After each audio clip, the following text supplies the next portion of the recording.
Buenos días, Argentina. Buenos días, República. Buenos días, buenas tardes, buenas noches, según sea el horario que nos esté escuchando en algún rincón de la República Argentina. Nos subimos ya a la ruta de la información para recorrer el país del interior sin fronteras.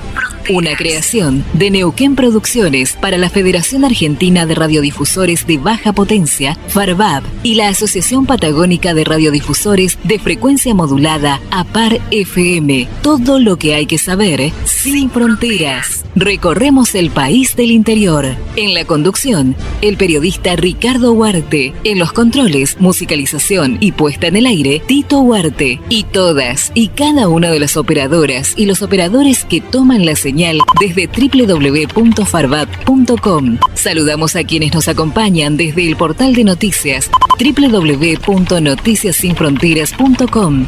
Dirección, Marisa Noemí. Producción, Rocío del Pilar. Comercialización, Luz Marisa Luján. Y a todo el equipo de producción que desde La Quiaca a Tierra del Fuego y desde el mar a la cordillera hacen posible este programa Sin Fronteras. Síganos en la web o en las redes Facebook Radiodifusores Patagónicos, en nuestra fanpage Sin Fronteras Radio TV.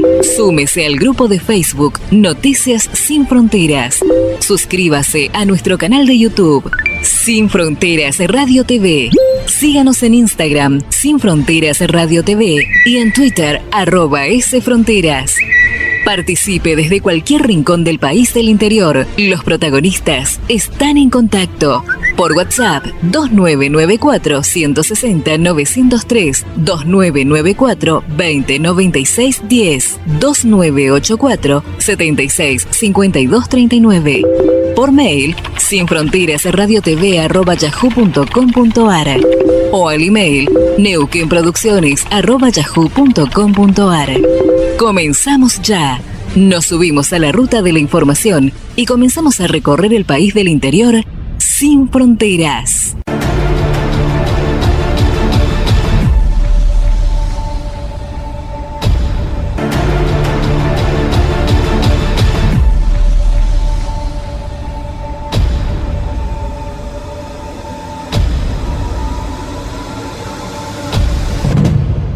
Por la ruta de la información recorremos el país del interior sin fronteras y queremos compartir y también queremos invitarte para que juntos estemos en esta carrera, en esta lucha de poder encontrarnos y preguntarte como siempre si nos querés acompañar. ¿Nos acompañás? Recorremos el país del interior sin fronteras, te mostramos nuestra página web www.farvap.com.ar, renovada en este año 2022. Todos los días en vivo desde las 8 de la mañana desde FM Cosmos 90.1 MHz y FM Sensación 89.5 MHz desde la ciudad de Neuquén capital. Recorremos el país del interior por la ruta de la información en más de 150 emisoras de radio de todo el país. Somos tu voz sin fronteras. Escuchalo, compartilo, difundilo. Vos sos el protagonista principal y nuestra meta, recuperar la República con nuestras herramientas, la Constitución Nacional,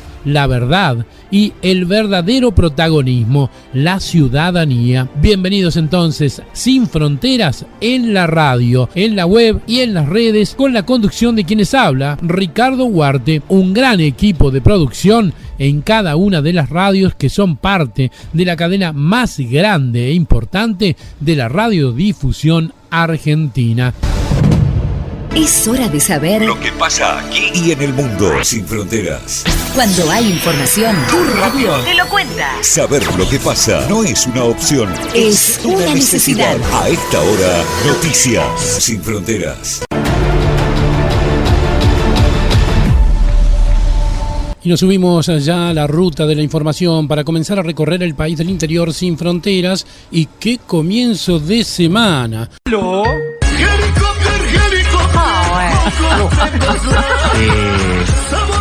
Hay que comprar latas de atún, ¿no? Latas de tomate. Sí, ¿estamos al aire? Sí, estamos al aire, exministro. Quiero agradecer a todo TN por el homenaje que me hicieron hoy. ¿Por qué? ¿Qué Pura zaraza todo el día, ni un puto dato al aire. Sí. Así que Sí, quiere que le muchas dé gracias datos. porque Tenemos datos la que acaba de dar estuvieron remando. Sucho Vique de la deuda en Sí. pesos. Usted se va, pero nos dejó un regalito. ¿De cuánto es la deuda en pesos, Sucho? a Hoy ver, 8 billones de pesos, llévalo a tipo de cambio oficial, estás hablando más de 65 mil millones de dólares. Ahí está. Más de lo que le demos al fondo, y estamos hablando del fondo, y casi Bueno. 3 veces de lo que vale la deuda a la otra, porque está al 22% de paridad. Es la deuda más grande que tiene la Argentina hoy en valor de mercado, es la deuda en pesos. Bueno, es en pesos, no hay problema, no hay problema. Sí. Trabajo práctico para el hijito de la baña ahora, A ver. seguro. Ah, sí. Me dicen que en Colombia me van a recibir con mucho afecto. Me guardaron la toga y el birrete en el locker del campus y mañana me vuelven a anotar en el equipo de remo, así que estoy muy feliz. claro, vuelve con Stiglitz. Sí, todavía no conseguí laburo, pero no importa, porque en Estados Unidos es una tierra de oportunidades. Allá hay un capitalismo sano, en serio, no como acá. Y aunque entre a trabajar en un local de comida rápida, voy a ganar más que siendo ministro Sí, en Argentina. dólares sí. Y sí, así que bueno, prepárense porque antes de fin de año estrenan el dólar yaguareté, ¿eh? ¿Cómo es? Se quedó corto el marido de Pampita. El dólar yaguareté. Bueno, Sí. sería, no sé qué prócer lo va a reemplazar ahora al animal ese. Bueno, escúcheme una cosa. ¿Cómo se la hizo en su acto final a Cristina? Si fuera un teatro de revista, le pisó el remate. Se la hizo justa a Cristina, Sí. le tapó con su, renuncia, mató discurso. Sí. Me di el gusto de arruinarle el acto anoche. Hoy soy tapa de todos los diarios y Cristina chiquitita a un costado. Tomá, tóxica. Ahora ocúpense en vos y Alberto de ganar el 2023. Me encanta porque la muy destructiva se quiere despegar de la derrota que se les viene y le deja todo el fardo a pobre Alberto. Pero bueno, ahora estoy liberado. Libre soy, libre soy. Está Frozen también puede ser Sí. frisado. ojo. También. Sí. Bueno. Pobre Alberto pensaba que Redrado o Melconian se iban a incinerar por un gobierno ya knockout, pero son tongueros pero no boludos. Ni le atendieron el teléfono. Pobre reposera, ¿no? ¿Estamos al aire? Estamos al aire. Ah, bueno. Aprovechen para conocer el país, que es hermoso, y si tienen algún familiar afuera, que les mande remesas porque, bueno, por ahí falta shampoo o cosas que van a empezar a escasear. Vamos a dentro ser de de poco. esos países cuyo principal Sí. ingreso es las remesas del exterior, los parientes que nos mandan. Sí, lo bueno de Argentina es que como cada vez se hunde más, siempre la gente te termina recordando con nostalgia, aunque haya sido un desastre. Así que en estos momentos me van a empezar a extrañar. Bien, y además, déjeme que diga un dato, usted que le gustan los Sí. datos. Créase o bueno. no, el ministro Dale. de Economía de ciclos kirchneristas que más duró, Martincho Guzmán. El que más tiempo estuvo sobre el potro mecánico sin caerse, hasta que se cayó, se bajó. Ahí tiene. Sí, Bien. así es. Gracias, mucha suerte en su nueva Bueno. vida. Sí, a los del camión de mudanza, por favor, no rompan las cosas que me estoy llevando ahora. Por favor, con delicadeza suban las cosas, ¿sí? Bien.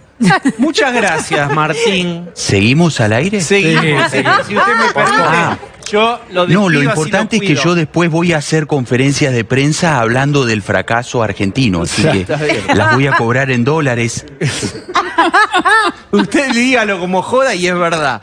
eso es eso es lo un más kiosco triste. bastante habitual. Gracias. Un cambio para que nada cambie. Un ministro albertista se fue y llega alguien del riñón de Cristina, exfuncionaria de Scioli, la colonización kirchnerista del desgobierno de Alberto. Falta muy poco para la última estocada. Silvina Aida Batakis, Río Grande, 27 de diciembre de 1968, es una economista argentina que ocupó el cargo de ministra de Economía de la provincia de Buenos Aires entre 2011 y 2015 y se desempeña como secretaria de Provincias del Ministerio del Interior de la Nación Argentina desde diciembre de 2019. Hasta ahora, la movida de Alberto en el tablero político del oficialismo muestra con alevosidad más la mano de Cristina que de Alberto. El efecto que todos esperaban, tranquilizar al mercado, no se ha dado muy, por el contrario, solo ha dejado incertidumbre. Silvina Batakis, ¿cómo piensa la nueva ministra de Economía y por qué es una garantía para Cristina Fernández de Kirchner? Siempre dijo que volver mejores era garantizar los fondos para administrar la provincia de Buenos Aires, algo que sufrió en el pasado, su buena relación con Miguel Pese. Si volvimos para ser mejores, no podemos dejar sin fondos a la provincia de Buenos Aires. Esa definición que Silvina Batakis transmitió alguna vez en la intimidad surge de su historia personal. La nueva ministra de Economía sabe, como nadie, lo que significa el retaseo de fondos de la nación para administrar el distrito más grande del país. Ella lo sufrió en carne propia cuando lideraba la cartera económica en el gabinete bonaerense de Daniel Scioli. Cristina Fernández de Kirchner era presidenta y Axel Kicillof el ministro de Economía. En 2012 estuvo a punto de no poder pagar los aguinaldos de los empleados públicos bonaerenses. Esa convicción que tiene Batakis hoy se volvió un aspecto crucial para ser la elegida del consenso para estar al frente del Palacio de Hacienda. La vicepresidenta necesita tener la garantía de que la provincia de Buenos Aires seguirá bien nutrida de fondos, como viene ocurriendo hasta ahora, y que Kicillof tendrá los recursos para gestionar. Todo ello pensando en preservar el territorio en 2023. El resto del país no le importa demasiado a Cristina Fernández de Kirchner. Para administrar la provincia no te sobra nada, tenés que ser muy eficiente, es otra de las definiciones que repite Batakis de su experiencia como ministra de Economía de la provincia y que ahora deberá llevar al Palacio de Hacienda. La flamante ministra de Economía es, además, el cerebro detrás de los cálculos que hizo la gestión de Alberto Fernández para quitarle la coparticipación a la ciudad autónoma de Buenos Aires.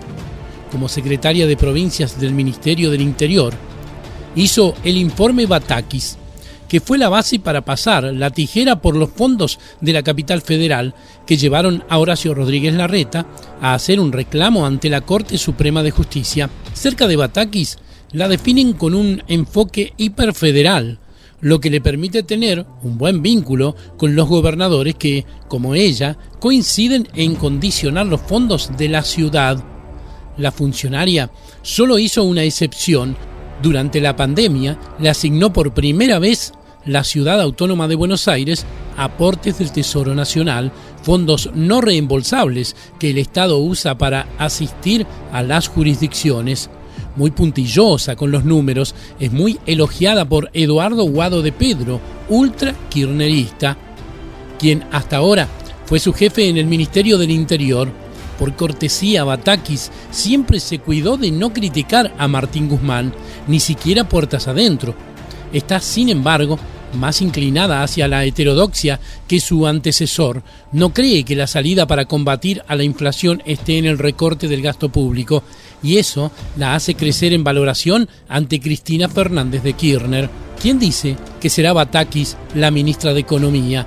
¿No será quien se fue con las manos casi vacías en algún momento? ¿Será Eduardo Guado de Pedro? ¿Será Cristina? ¿Quién será? La cuestión es que tiene la condición de no estar vetada ni por Cristina ni por Alberto.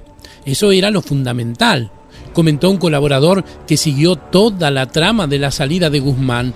Nadie sabe cómo reaccionarán los mercados a su designación. Ya reaccionaron, ¿sí? Por lo pronto, se espera que mantenga una mejor relación que su antecesor con el titular del Banco Central, Miguel Pese, que siempre la tuvo muy bien conceptuada. Ahora solo queda esperar una semana con mucha incertidumbre en los mercados, con mucha incertidumbre en los bolsillos, con mucha incertidumbre en los bancos, en tus cuentas. ¿Qué pasará en esta Argentina que se viene? ¿Más mano dura por parte de Cristina hacia el presidente Alberto para sacar fondos para la provincia de Buenos Aires y tratar de conseguir ganar la provincia de Buenos Aires y quedarse con mucho de lo que hará, de alguna manera, preservar por allí el estado que tiene Cristina Fernández en materia política? Todavía queda mucho por decir, todavía queda mucho por andar, a pesar de que falta tan poco.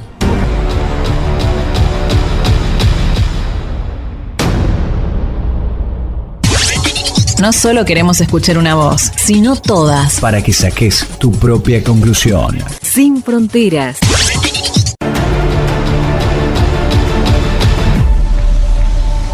No me sorprende. Yo diría que era un hecho previsible. Todo el proceso de los últimos 40 días había un grave deterioro de la economía, fuga de dólares. Pero, a ver, también hay que decir que el ministro nunca tuvo ni capacidad ni actitud para asumir este cargo. La Argentina es un país extraordinario, increíble. De ayudante de cátedra en la Universidad de Columbia, al ministro sin parada, sin haber administrado una sociedad de fomento, un municipio, qué sé yo. La Argentina es un país que da oportunidades. No sé quién lo recomendó, tal vez Stiglitz. Había una debilidad intelectual del kirchnerismo con Stiglitz. Pero yo cuando estuve en Nueva York, en abril del 2019, que mantuve diálogo con todos los fondos de inversión que eran acreedores de la Argentina, Stiglitz era un sujeto económico totalmente devaluado, de menor cuantía, digamos, sus ideas eran todas viejas y la verdad ninguno de los economistas, el mundo económico de Estados Unidos le daba realmente importancia. Bueno, ¿quién lo recomendó? A ver, ¿cómo alguien sin experiencia alguna, sin haber tenido roles secundarios en un ministerio, en algún lugar del Estado, en el sector público, pudo estar a cargo de la economía? Ahora, nunca tuvo un plan económico. Bueno, evidentemente, y tiene una mirada crítica, ya lo leíamos hace un ratito también en redes, es importante saber su mirada respecto de lo que sigue también, ¿no? Y el desafío que tiene ahora Alberto Fernández de o sentarse a acercar posiciones con Cristina o qué, es la pregunta, ¿no? Yo no soy adivino, no sé qué estarán haciendo o pensando en Olivos en este momento, pero yo lo que sostengo es que siempre hacemos análisis político, económico con el diario del lunes. La verdad, esta persona que tuvimos de ministro de Economía nunca estuvo del todo preparado. Esto me parece que también demanda algún nivel mínimo de autocrítica. ¿Por qué no arreglamos con el fondo en el 2020, cuando se arregló con los bonistas privados? ¿Por qué la Argentina después del 2020, en el medio de la cuarentena, donde había un mundo mucho más sensible a las demandas y a las situaciones que vivían países emergentes, no pudo llegar a un acuerdo con los dos acreedores importantes, bonistas privados y Fondo Monetario, y después plantear un programa que tuviera alguna mirada dirigida al crecimiento, a la realidad económica, a los emprendedores? El gobierno tuvo un sesgo antiempresas, con la ley de impuesto a la riqueza, inventos como la renta inesperada, que todavía no se concretó, pero puede darse. En fin, 166 impuestos. Entonces, esto me parece que es la base para analizar lo que puede venir. ¿Qué quisiera uno? Bueno, que venga alguien que tenga una visión pro empresa, pro liberación de la economía, limitar todas, terminar con las restricciones, los cetos. Va a ser muy importante la figura del ministro de Economía. Hay que ver también qué nivel de responsabilidades le dan, si va a ser un ministro limitado a un área determinada, que era la de la deuda, como en este caso Guzmán, o si no también va a tener atribuciones en el tema de obra pública, energía, en fin, eran todas cuestiones que Guzmán nunca pudo controlar y que dependían del Ministerio de Economía, pero que no dependían de él, porque nunca le dieron, realmente nunca tuvieron obediencia con el ministro. Ahora, Pichetto, usted da en la clave, ¿no? Con relación a... No lo veo ni lo dejo de ver. Lo que digo es que más que los hombres, también es con las políticas. Acá hay un acuerdo con el Fondo Monetario, hay que respetarlo, hay reglas que hay que cumplir, y hay que generar una política contraria a la presente, a las restricciones, a las limitaciones a las exportaciones. No, por supuesto que hay que evitar la evasión y que se fuguen dólares, pero de ninguna manera una economía cerrada te puede garantizar que la Argentina se reactive y que empiece a crecer. Pero por lo tanto, bueno... No, que la pregunta es, o sea, según su mirada, debieran cambiar radicalmente políticas que acaban de anunciar. Pareciera difícil que Alberto Fernández vaya a dar un timonazo semejante. Bueno, la Argentina no sale de esa manera. Mi visión es que hay que construir un nuevo gobierno con poder político, con liderazgo y con un plan económico capitalista de crecimiento, pensando en el mundo del trabajo y no de los planes. En fin, un debate importante y también los comprende a ustedes, un debate cultural, porque también en la comunicación hay muchas almas bellas, en la Argentina, muchos espíritus muy buenos, y por lo tanto, bueno, todo el mundo tiene que aportar a una idea de construir con esfuerzo un país capitalista pensando en el mundo del trabajo y no regalar la plata. La Argentina no puede seguir sosteniendo este mundo de planes alegremente con los gerentes de las organizaciones sociales al frente, distribuyendo plata del Estado. Lo pagan los contribuyentes con impuestos. Recién decía Patricia Bullrich que la oposición está preparada, bueno, para asumir sus responsabilidades y dar vuelta, ¿no? Este panorama tan oscuro en materia económica. Pero, Pichetto, convengamos que falta mucho para las elecciones y para el nuevo gobierno. Yo lo que no creo que se esté viendo es que hay un proceso de aceleración de la conflictividad política y también de la economía. Y este combo, indudablemente, puede producir otros eventos. Yo no quiero anunciar ninguna tempestad, pero indudablemente ¿Qué le pasa por la cabeza? Crisis política, falta de liderazgo y crisis económica, falta de dólares. La Argentina tiene experiencias siempre negativas también que se trasladan de la política a la economía y de la economía a la política.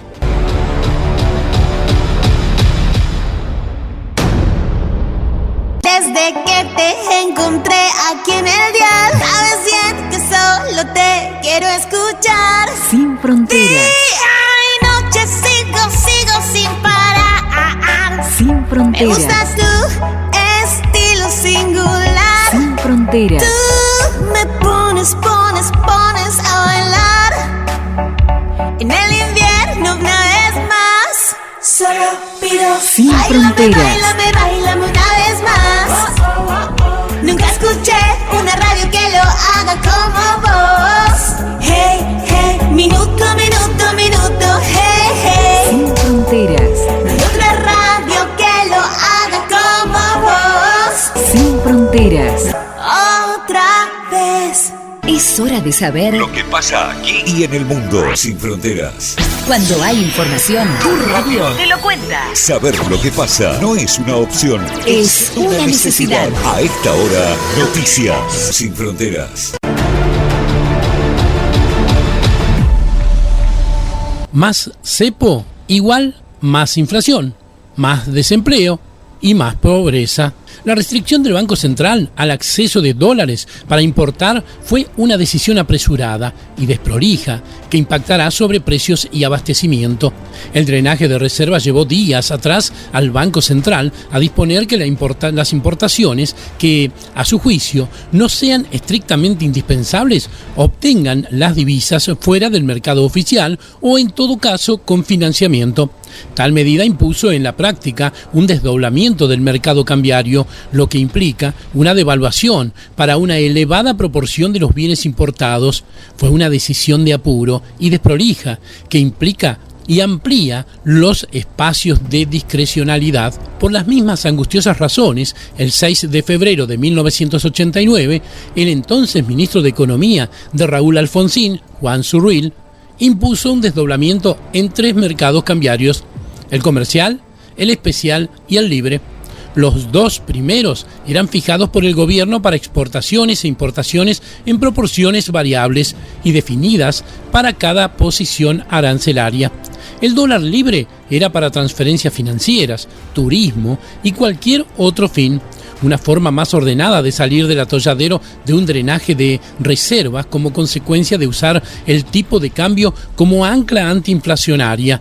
Fue el final del Plan Primavera y a partir de aquella medida la inflación se aceleró. Deberá esperarse un escalón inflacionario a raíz de estas medidas, pero sería ilusorio pretender que el efecto se agote luego de subido ese escalón. No es esa la única similitud con lo ocurrido ahora, 33 años después. En 1989 no solo debió corregirse el retraso cambiario, las tarifas de los servicios públicos también sufrían una notable reducción real que habían ocasionado insuficiencias en las prestaciones y fuertes déficits en empresas estatales. Había cortes de energía y demoras infinitas para obtener una línea telefónica. Aquel retraso tarifario se repite hoy con la misma exigencia de subsidios. El gobierno debe compensar pérdidas mediante aportes que cargan sobre el tesoro. No hay otro camino que normalizar las tarifas, que en ese caso dejarán de ser anclas para, en la transición, impulsar costos y precios. Deberá esperarse un escalón inflacionario como consecuencia de estas medidas, pero sería ilusorio pretender que el efecto se agote luego de subido este escalón. La recuperación de los precios atrasados dejará a otros en posición negativa y en todo caso se observaría un cambio por impulsos imperativos. Otro factor que influirá sobre el abastecimiento y los precios es la devaluación para aquellos que pasen del mercado oficial de cambios al informal. Aún los importadores que lo eviten, financiándose, deberán pagar altas tasas de interés que trasladarán a los precios. Hacen falta otras decisiones para reducir el déficit y la emisión, que son la verdadera causa de la inflación. Las medidas adoptadas con relación al cepo cambiario, apuntan a terminar con la pérdida de reservas, pero hacen falta otras para reducir el déficit fiscal y la emisión de dinero, que son la verdadera causa de la inflación. Todavía no hay claridad ni seguridad sobre la normalización de las tarifas de la energía y el transporte. Por su lado, los planes sociales son objeto de manejo y poder político, pero poco se espera de su reducción.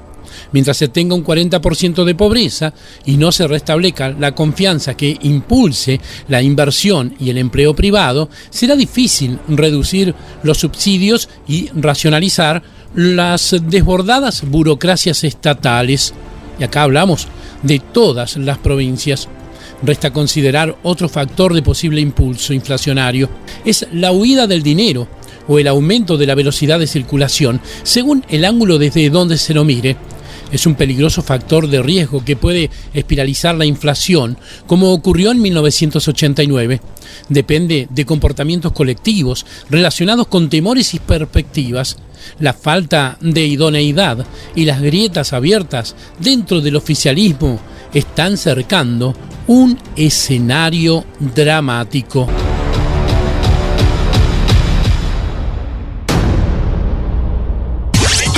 No solo queremos escuchar una voz, sino todas. Para que saques tu propia conclusión. Sin fronteras. Radio integrante de APAR FM. APAR FM. Asociación Patagónica de Radiodifusores en frecuencia modulada. Personería Jurídica 484. Adherida a FARVAP. Federación Argentina de Radiodifusores de Baja Potencia. Personería Jurídica 232. La verdadera pluralidad de voces. Somos los medios de baja potencia que surcamos cada rincón de toda la República Argentina. Sin la publicidad oficial, los grandes grupos de medios no serían tan grandes. La política y los políticos nos deben una verdadera ley de medios, de comunicaciones, de radiodifusión, justa, democrática y sin discriminación. Normalización ya. Ley democrática, federal, empapada de Constitución Nacional. Todas las radios unidas. www.farvap.com.ar. Facebook, Radiodifusores Patagónicos. WhatsApp 299 460 903. Mensajes 299 420 93. 4610. Teléfono 0298 4765 239. Email aparfm@yahoo.com.ar y federfarbab@gmail.com. No se quede afuera. Descarga nuestra app desde Play Store. Encontranos como Radio Taxi Avenida 443 6950. Radio Taxi Avenida. Radio Taxi Avenida. Radio Taxi Avenida, 120 unidades a tu servicio, 443-6950. Contamos con todos los medios de pagos. Descarga nuestra app desde Play Store. Encontranos como Radio Taxi Avenida, 443-6950. Radio Taxi Avenida. Radio Taxi Avenida. Radio Taxi Avenida. Cora, capacitación grafológica, seminarios, te guiamos en tutoriales de lengua, nivel medio, informes grafológicos de personalidad, atención de empresas y consultoras en selección de personal. Cora, capacitación grafológica, consultas e información al celular 2995 76 71 99, email norfer52@gmail.com, Neuquén, Capital. Sin fronteras.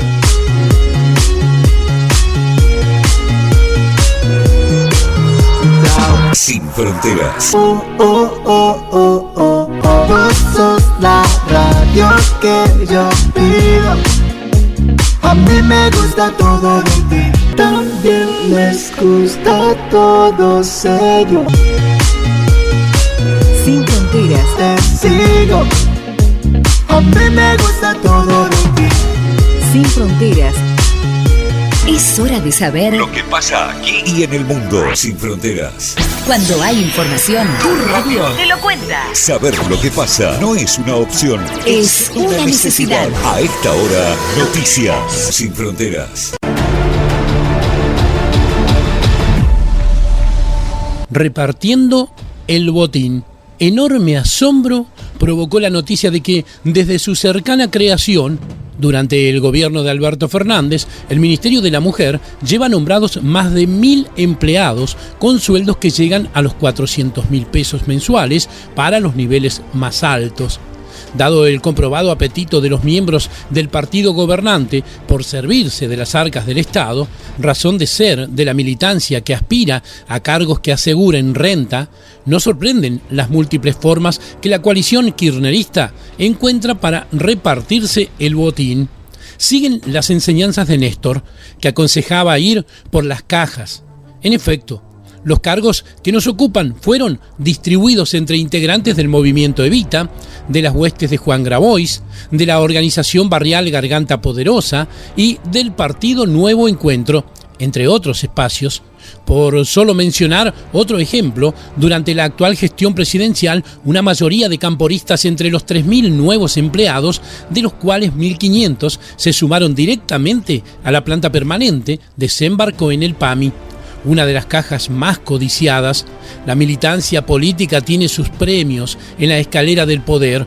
Recordemos que el diputado radical Rodrigo de Loredo expuso que el kirchnerismo duro y el camporismo controlan el 71% de los recursos del Estado y Alberto Fernández solo el 23%. Además de la deleznable práctica de utilizar los dineros públicos para hacer proselitismo político con recompensas para la militancia, no puede soslayarse que esto implica una actitud claramente antidemocrática y de injusticia hacia las demás fuerzas políticas que deben financiar sus campañas desde el llano y con esfuerzo, mientras el partido gobernante lo hace con fondos públicos, los tuyos, los míos, los de todos, repartiendo nombramientos que agravan el déficit estatal. Esta descarada malversación de fondos, de por sí lamentable, confirma el grado de vacía irrealidad en la que se mueve el peronismo, el kirchnerismo, el camporismo. Mientras funcione la máquina de imprimir billetes, no faltará dinero para nuevos nombramientos. Nada importa si el dinero tiene valor efímero. Solo cuenta que sirve para comprar lealtades, llenar bolsillos y seguir danzando en la cubierta del Titanic. Nadie del gobierno parece haber tomado nota de que somos un país en quiebra, que gasta sin límites alguno, con altos niveles de pobreza e indigencia, dificultades para producir y una economía alimentada por una desmedida presión fiscal. Hablamos de un país en el que no solo se vislumbra intención alguna de poner coto a la fiesta del derroche permanente desde el poder, que vive la pura joda. Por cierto, esta crítica nada tiene contra la sana defensa y protección de la mujer, algo para la cual, dicho sea de paso, el Ministerio de los 1000 empleados se revela notoriamente ineficaz. Han subido los números de femicidios, los abusos, las violaciones, pero el Ministerio de la Mujer brilla por su ausencia. Un poco de sobriedad en el gasto, de sentido común en la ejecución y de austeridad republicana serían más que bienvenidos por una ciudadanía harta del dispendio de su dinero y que las instituciones realmente funcionen.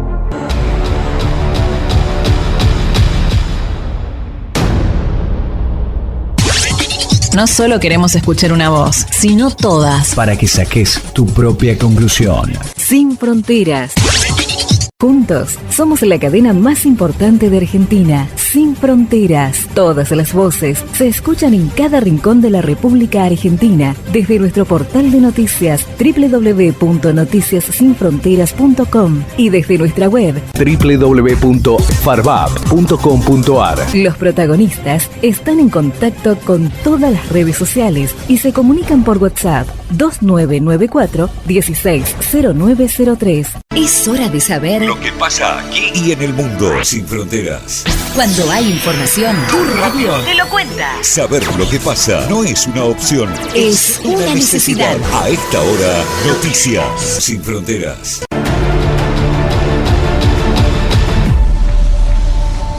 Creo que estamos viviendo tal vez el capítulo más dramático de esta saga en la que los argentinos estamos inmersos producto de la enorme irresponsabilidad de la coalición de gobierno.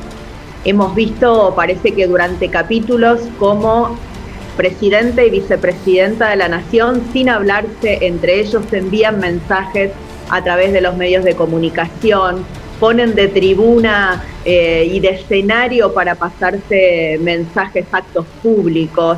Bueno, todo lo que fuimos viendo en estos meses y que se termina desencadenando en esta crisis, que como te digo, es un reflejo más, digamos, y tal vez el capítulo más dramático de una situación a la que nos está llevando la coalición de gobierno, de una tremenda irresponsabilidad política. Silvia, y la oposición, ¿qué es lo que tiene que hacer en este punto, teniendo en cuenta la fragilidad que tiene el gobierno actual? Bueno, nosotros tenemos que, en primer lugar, digamos, transmitir tranquilidad, mantenernos como la coalición que somos, una coalición que defiende la institucionalidad en la Argentina, que siempre hemos tenido un comportamiento sumamente responsable en los momentos más difíciles del país, y cuando nos tocó inclusive asumir algunos costos, como fue en los últimos tiempos, ¿no? Tener que acompañar algunas decisiones Juntos por el Cambio, siempre lo hizo pensando en lo que fuera mejor para los argentinos, no tal vez lo que fuera mejor simplemente con una mirada desde nuestra coalición política, y vamos a seguir en ese camino porque nosotros en eso somos consistentes, somos coherentes. Creemos que es un momento para toda la política de estar muy templados, de estar muy tranquilos, de sí exigirle al gobierno que abandone esta política de responsabilidad. La verdad es que el esmerilamiento a la figura presidencial de la propia coalición es algo, creo que inédito en la Argentina. Nunca antes visto, ¿eh? No, sí. Nunca antes visto. Nunca antes visto, exactamente, realmente inédito. Yo hace un rato señalaba esto, ¿no? Qué egoísmo que tiene que existir en los actores políticos para tener a todos los argentinos de rehenes. Todos estamos muy preocupados con lo que va a pasar en la economía, porque ya estamos en una situación muy grave, con una inflación muy alta, digamos, con expectativas de los actores económicas muy malas para los próximos meses, y por supuesto este escenario de incertidumbre y de crisis política en el gobierno no ayuda. Por eso, digamos, nuestro llamado a que presidente tome las decisiones que tenga que tomar en relación a su gabinete, pero que lo haga rápido y sobre todo que nos presente un programa y un plan económico serio. No van a resolver los problemas. Y esta fragmentación que hay dentro del gobierno, ¿los ubica usted en un lugar de tener que ser garantes de que la institucionalidad continúe, como les pasó en el momento cuando fue el acuerdo, tener que votar el fondo del acuerdo? Y desde ese lugar, ¿no es también hacerlos, entre comillas, corresponsables de ustedes de la situación actual? Mire, el gobierno es el que el pueblo decidió hasta el 10 de diciembre del 2023. Nuestra obligación sí es prepararnos para ofrecerle una propuesta a los argentinos que le permita abandonar este escenario de imprevisión y de incertidumbre, pero para eso falta. Y mientras tanto vamos a cumplir el rol que nos toca, hacer oposición. A nosotros no nos toca cogobernar, no vamos a cogobernar de ninguna manera, pero sí vamos a seguir sosteniendo esto que hemos sido siempre, que es una oposición responsable. Y yo creo que este es un gran activo que tiene el gobierno. Cuando nosotros fuimos gobierno teníamos enfrente una oposición absolutamente irresponsable que nunca colaboró con el presidente Macri, que muy por el contrario pusieron en jaque cada día de nuestra administración, no nos acompañaron en el Congreso, cuando pudieron nos tiraron 14 toneladas de piedras en la calle, así que eso es justamente lo que nosotros no queremos que tenga que hacer una oposición y es lo que no vamos a hacer, pero por supuesto nosotros no fuimos elegidos para gobernar, ojalá así nos genere de nuevo confianza el pueblo en el 23. En el mientras tanto vamos a cumplir nuestro rol, que es controlar, que es trabajar en el Congreso, que es señalar lo que no esté bien, pero haciéndolo de manera responsable, ¿no? Tratando de, en lo que a nosotros nos compete, que este proceso institucional termine como corresponde en diciembre del 23 y que podamos ser una alternativa. Lo triste, diputada, es que mientras se pelean dentro del propio espacio, y esto es lo más loco y lo más complicado de entender para quien no vive en Argentina, es que somos una máquina de generar pobres, ¿no? Entonces en el medio están los chicos que no tienen para comer, los chicos que ya dejaron de ir al colegio y no van a volver y van con los padres o con los tíos o con los hermanos a los piquetes. Ese es el tema. En el medio hay una clase media que está sufriendo. ¿Hay clase media? Sí, claro, cada vez menos, ¿no? Sí. Digamos, este gobierno ha destruido como nadie la clase media. Hay una cantidad de trabajadores que todos los días lo único que nos piden, ¿saben qué es? Llegar a poder tomarse el colectivo para ir y trabajar y volver y que no los maten en el medio, digamos, el salario real que se ha deteriorado tremendamente, ni hablar de las jubilaciones. Así que en el medio los argentinos estamos sufriendo una tremenda crisis económica, por eso es que la irresponsabilidad de esta pelea por el poder, porque en definitiva esta idea de la lapicera, están peleando por el poder sin la más mínima consideración por el sufrimiento de los argentinos. Así que nosotros estamos llamando a eso, ¿no? A que pongan algo de responsabilidad, que asuman todos los del Frente de Todos, su responsabilidad con este gobierno. Ahora no hay nadie que se pueda venir de ellos a lavar las manos.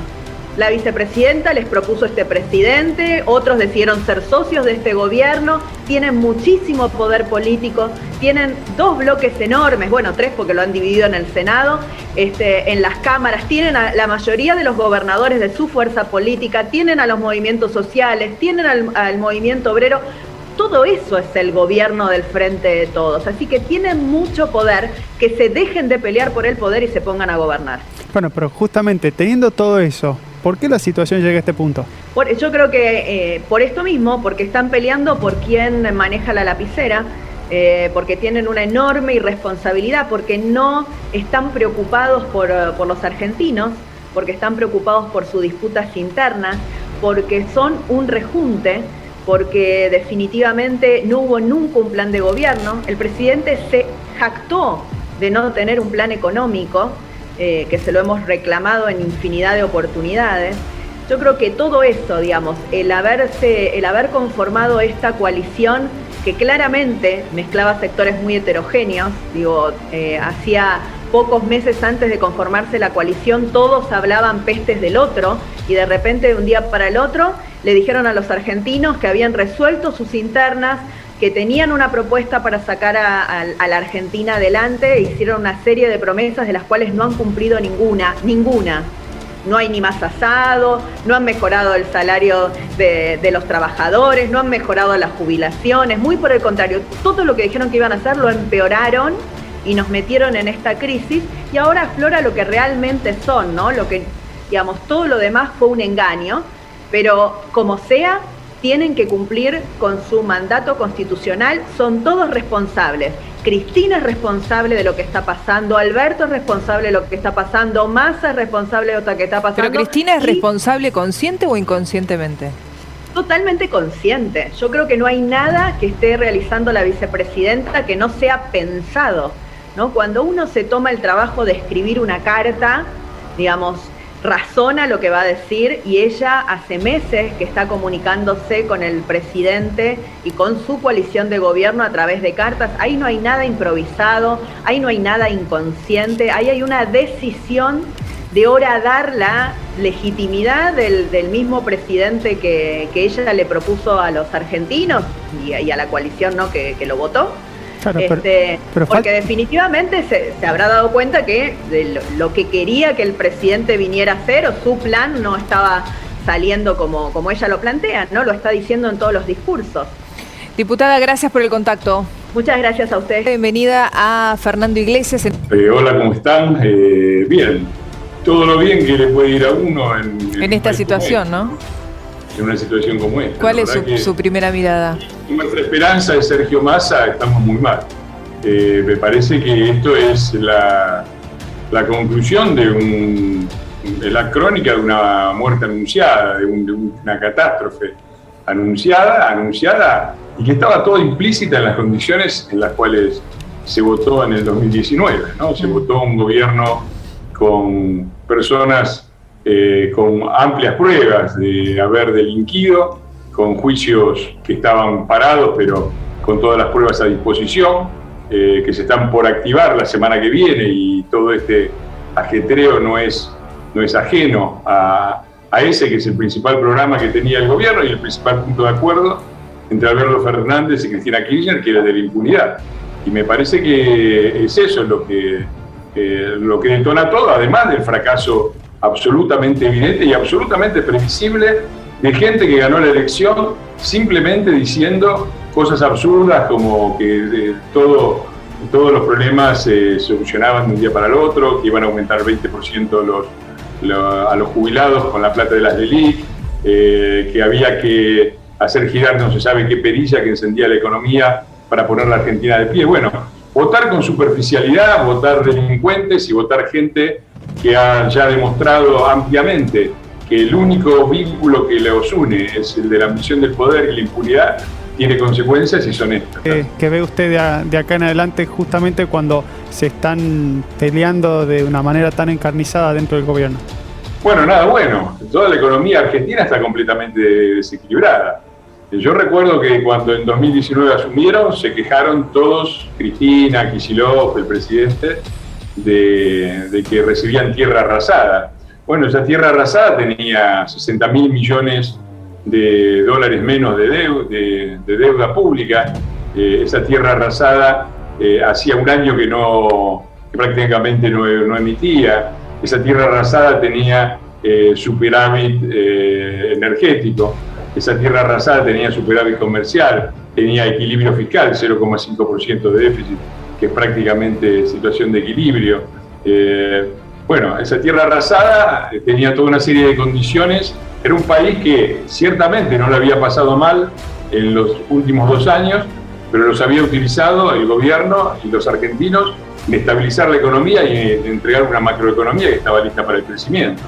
Y ahora tenemos todos esos índices otra vez volando y una situación de inflación mucho peor que la de entonces, no solo porque es mayor, sino también porque aquella inflación se dio sobre todo porque tuvimos que llevar el tipo de cambio a un valor razonable y competitivo y tuvimos que llevar las tarifas a un valor que pagara el costo de la energía.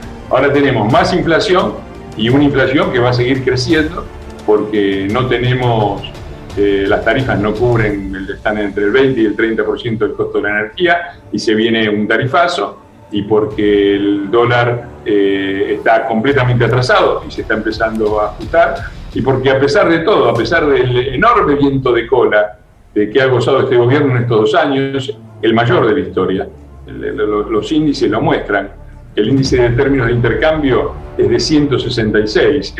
El récord anterior había sido de 150 en la época de Perón, después de la Segunda Guerra. Eso quiere decir que entraron alrededor de 20.000 millones de dólares de exportaciones extras solamente por el aumento de precios. Así todo no alcanza. Y a pesar de eso nos quedamos sin dólares. Así no alcanza. Es un desastre completo y es muy difícil no ver un problema muy grave y en el corto plazo. Diputado, primero, antes de la próxima pregunta, fue viral su foto simulando la visita del presidente Alberto Fernández, imitando, ¿no?, la visita que él le hizo a Milagro Sala en Jujuy. ¿Hubo quien se lo creyó? Sí, hubo inclusive algunos queridos amigos que se creyeron que era... Dice, qué especulación la de Fernández a visitar para limpiar la que había hecho. Bueno, pasa. No, yo creo en la seriedad, pero creo también en el humor y creo en la ironía. A veces un humor que le ha costado, le ha dado problemas. Claro. Me ha dado problemas, algunos me los he sacado de encima. Sí, por ejemplo, esta semana, una pequeña buena noticia para mí, a pesar de la operación y de lo mal que va la economía argentina, fue que por 6ª vez la justicia argentina denegó el pedido de la señorita Florencia Peña de pedir mi destitución por no respetar las leyes. Okay. Así que sí, no, pero yo creo que el humor es más una herramienta contra los tiranos. Lo que los hunde es mostrarlos en toda su ridiculez y su miserabilidad, y la verdad que en ambos casos este gobierno tiene muchos elementos para ofrecer, porque es un gobierno ridículo de personas miserables. No solo queremos escuchar una voz, sino todas. Para que saques tu propia conclusión. Sin fronteras. Todas las voces sin fronteras. Para llevar a usted la información que necesita. Todos los medios. Una expresión. Distintas miradas. Sin fronteras.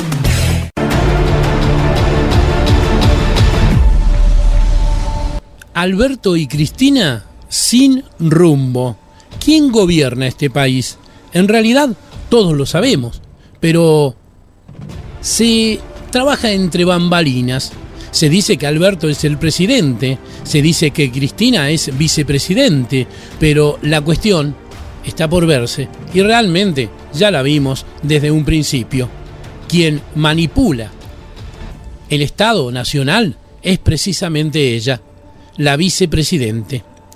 El presidente y la vicepresidente hablan de un intento de golpe de mercado, cuando son sus propias acciones y gestos el germen de la desconfianza. Quien desconoce el camino y además equivoca el rumbo, muy difícilmente puede alcanzar un destino. Peor aún, si no sabe elegir ese objetivo. Tanto el presidente de la nación como la vicepresidente padecen esas confusiones que se trasladan a los agentes económicos y a la sociedad toda.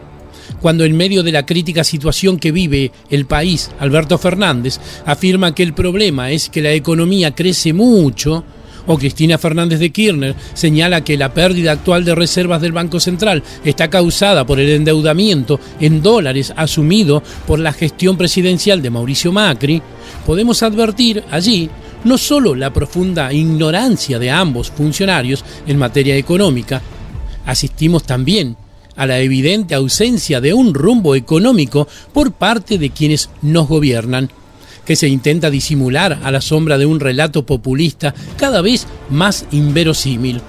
Erigida en censora, solo para la tribuna, la vicepresidente les endilgó tanto al expresidente Macri como a Alberto Fernández, el actual presidente, numerosas culpas, levantando el tono de voz y el dedo acusador con esa y otras falsas y tendenciosas afirmaciones. Recibió el fervoroso aplauso de los concurrentes al acto organizado por la Central de los Trabajadores Argentinos, la CTA, en homenaje a la creación de nuestra bandera. Tanto la ignorancia como la adulación sobrevolaron un auditorio muy dispuesto a diferenciarse por izquierda de un peronismo tradicional. Ellos no son ni de izquierda ni de derecha, ellos son de la cámpora. La novedad En esa oportunidad fue que hubo también voces críticas de líderes que hasta ahora se enrolaban en un kirchnerismo fiel a la vicepresidente. Reaccionaron contra su afirmación, la única atendible, referida a la tercerización de los planes sociales que alimentan los movimientos piqueteros. A esas reacciones provenientes de su propia tropa se sumaron comentarios privados de funcionarios del gobierno abarcados por las críticas presidenciales, vicepresidenciales. Si el poder de la señora fuera el que dispuso al construir la fórmula ganadora en 2019, la severidad de sus críticas debería ser suficiente para que esos funcionarios que no funcionan renuncien o, en su defecto, sean removidos. Sin embargo, los dos más claramente señalados, el ministro de Economía y el propio presidente, siguieron en pie, por lo menos hasta hace un día atrás. Cayó el ministro. ¿Quién será el que sigue? ¿La próxima estocada será Alberto? Una buena pregunta. Cristina Fernández de Kirchner podrá pretender desligarse de toda responsabilidad, pero el presidente conserva el cargo y ejecuta políticas de libreto kirchnerista sin intentar corregirlo. La vicepresidente podrá pretender desligarse de toda responsabilidad. Cristina Fernández de Kirchner y Alberto Fernández también coinciden en buscar culpables para la crisis socioeconómica y financiera fuera de la provincia, de la propia gestión gubernamental actual. Recientemente hablaron de un intento de golpe de mercado y finalmente, del mismo modo que antes habían sostenido la tesis de golpes mediáticos o judiciales, se tuvieron que reunir. Finalmente se llamaron por teléfono. Se llamaron y ella lo atendió. ¿Lo atendió? Sí, es como decir cuando vas al barrio, ¿sí? Y te dan una salipa, ¿te atendieron? Bueno, así la vicepresidente atendió al presidente. Pero más adelante podrá cambiar o no la idea de separar las elecciones propias de las nacionales, los gobernadores o los intendentes.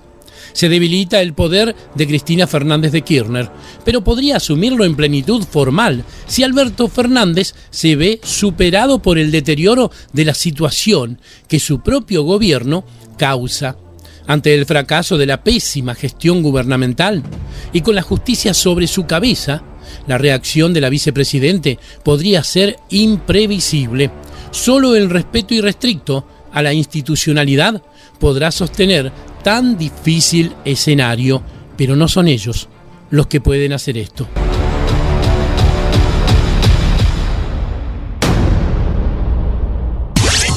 No solo queremos escuchar una voz, sino todas. Para que saques tu propia conclusión. Sin fronteras. Sin fronteras. La señal del Neuquén. Sin fronteras. Me gusta escuchar y sintonizar. Digo, quiero despertar, escuchar todo el día sin parar. Sin fronteras. No tengo nada que buscar. No hay otra radio así. Tú me brindas siempre más y tu programación fenomenal. En el 22 no me saca de acá. Vos sos la radio que yo pido. Sin fronteras. A mí me gusta todo de ti. En 2022 te sigo. Sin fronteras. A mí me gusta todo de ti.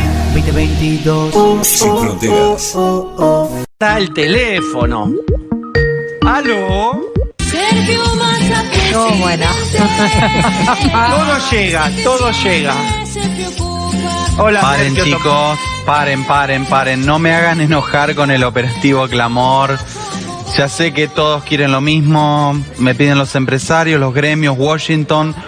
Todo eso ya lo sé. No me la van a contar a mí. Pero antes que nada, está la institucionalidad, Diego. Sí, me imagino. Me imagino. Si hay algo que los preocupa en este momento. Te pido cautela, por favor. Sí, claro. Estamos siendo muy cautelosos. ¿Cómo lo hice sufrir hoy al presi? Me dijo, venite a desayunar. Le clavé el visto un rato largo. ¿Qué momento? Me di una ducha, Sí. contesté mails, hice una horita de cinta, terminamos con la flaca un capítulo de Stranger Things y recién ahí le contesté. ¿De qué serie? Mejor un brunch. Le puse Stranger Things. Bueno, está. Sos malo, me dijo Malena. Pero bueno, nada, lo hice sufrir un poquito. A veces en política hay que saber ser tiempista, ¿viste? ¿Le habrá usted pedido de todo y más en este momento a Alberto Fernández? A ver, esto es una carrera muy larga, no es tiempo para ansiosos. A una ola muy alta hay que saber surfearla, ¿eh? Porque rompe rápido de golpe y la verdad es que hay que hacer equilibrio. Qué tranquilo que está para este momento. Escúcheme, ¿va de jefe de gabinete usted o no? No sé. ¿Qué me esconde las cartas? ¿Para qué llama si va a esconder las cartas? No, nada, a ver, simplemente Pablo de para León, decirte acá estoy. ¿Tenemos confirmado algo más hasta ahora? No. Lo que se sabe es que habló durante media hora, casi media hora, hablaron Alberto y Cristina. Aparentemente la intermediaria de esa charla fue Estela de Carlotto, una persona que habla tanto con Alberto como con Cristina, que a diferencia de parte del cristinismo no lo critica fuerte Alberto, pero todavía no hay definición. 21:11 y no hay ningún anuncio para usted, ¿eh? Y bueno, es que está difícil que alguien agarre esta papa caliente, ¿no? Bueno, qué sé yo. A ver, pobre Mansur, lo que está sufriendo... Sí, porque están Olivos encima Mansur, le tienen que Está decir. viendo si se toma el flybondi a Tucumán, pobrecito. Mansur vino hoy de Tucumán. Sí. Si vino para que le digan que no humor, ¿cómo se va a ir? ¿Con qué humor se va a ir, no? Bueno, no sé. Bueno, vamos a hablar pronto con Sergio Tomás, ¿eh? Tranqui, chicos. Yo soy, de alguna manera, el que está garantizando la gobernabilidad y la tranquilidad en la Argentina. Es cierto. Menos mal. Hay algo. Bueno, gracias, Sergio Tomás Massa. No, de nada. Pero en rato Para lo vamos- que quieras estoy, ¿eh? Sí, ya sé que estoy. No solo queremos escuchar una voz, sino todas. Para que saques tu propia conclusión. Sin fronteras. Vamos a continuar recorriendo el país del interior sin fronteras, pero esta vez para enterarnos cómo está el tiempo en la República Argentina, para escuchar algunos consejos comerciales y enseguida volvemos en esta ruta de la información para seguir recorriendo el país del interior sin fronteras. ¿Qué tal? ¿Cómo andan todos? Espero que muy bien. A un pasito de comenzar la primera semana completa del mes de julio, les vengo a contar cómo se viene el tiempo para el lunes 4, que llega con un poco de todo en la Argentina, pero principalmente con condiciones estables en gran parte del centro del país, también parte del norte argentino, en tanto que en la Patagonia volvemos a hablar nuevamente de las nevadas que en un ratito nomás les voy a estar contando. Por mientras, remanente de lluvias e inestabilidad en parte del noreste y litoral argentino, afectando principalmente a la provincia de Chaco y de Corrientes durante gran parte del día, el resto de la región con nubosidad variable, pero luego la provincia de Misiones con nubosidad en disminución. Lo que parece no tener freno es el termómetro, principalmente de la máxima, llegando a valores cercanos a los 26 grados con este ambiente cálido que verdaderamente sorprende, principalmente a la altura del año, ¿no? Lógicamente estamos hablando de los primeros días del mes de julio. Otra es la situación en el centro del país para el primer lunes de este séptimo mes del año, ya que como vemos en pantalla, hay un poco más de nubosidad en la provincia de Santa Fe, Entre Ríos y en el este de la provincia de Buenos Aires. Estas nubes traen algo de inestabilidad, la probabilidad de lluvias aisladas desde la madrugada, pero luego van a ir en disminución con el correr de las horas, limpiándose un poco el cielo. Córdoba, La Pampa y el sur de Buenos Aires con un sol a pleno, pero atención porque durante la madrugada y la media mañana existe la posibilidad de las heladas, así que estar atentos con las plantitas, y ya es muy habitual hablar del ambiente frío durante la mañana, durante la noche, por ende el abrigo todo el día va a ser necesario porque las máximas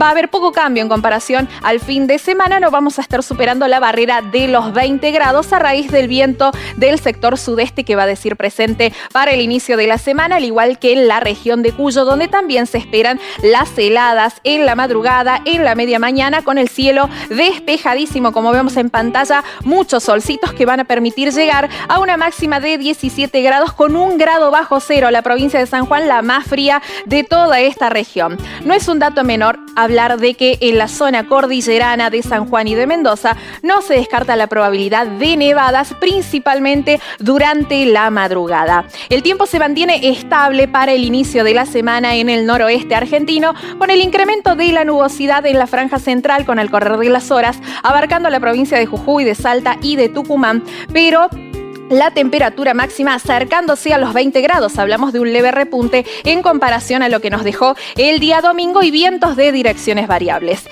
No es un dato menor a recalcar que en el oeste de estas provincias hay alerta por vientos con fuertes ráfagas del sector oeste, así que va a ser un día bastante ventoso, principalmente en la zona de montaña. Por último, los llevo a la Patagonia, donde volvemos a hablar de temperaturas bajo cero, desde 2 grados bajo cero, pasando 1 grado bajo cero en el extremo sur, con la probabilidad de lluvias y de nevadas en Tierra del Fuego, en Santa Cruz también, y en el centro y en el norte patagónico, fuertes vientos del sector oeste desde la madrugada. Pero les recuerdo, si necesitan más información, se pueden dar una vuelta por infoclima.com y seguirnos en nuestras redes sociales bajo el mismo nombre. Como siempre, un placer, muchísimas gracias y que comiencen de la mejor manera esta nueva semana.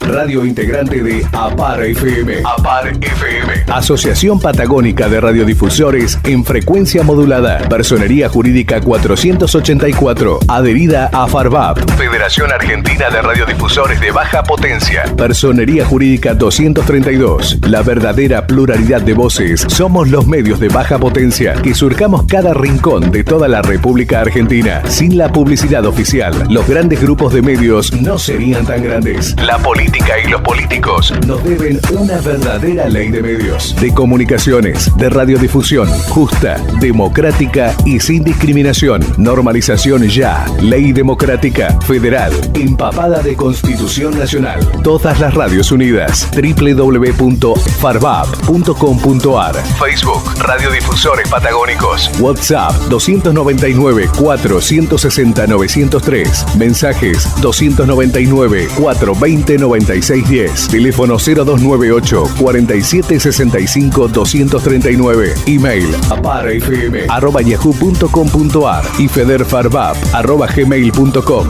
No se quede afuera. Descarga nuestra app desde Play Store. Encontranos como Radio Taxi Avenida 443 6950. Radio Taxi Avenida. Radio Taxi Avenida.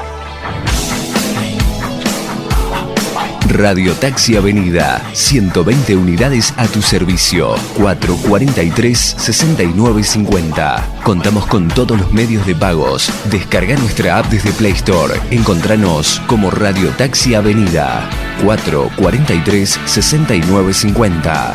Radio Taxi Avenida. Radio Taxi Avenida. Radio Taxi Avenida. Cora, capacitación grafológica, seminarios, te guiamos en tutoriales de lengua, nivel medio, informes grafológicos de personalidad, atención de empresas y consultoras en selección de personal. Cora, capacitación grafológica, consultas e información al celular 2995 76 71 99, email norfer52@gmail.com, Neuquén, Capital. Sin fronteras.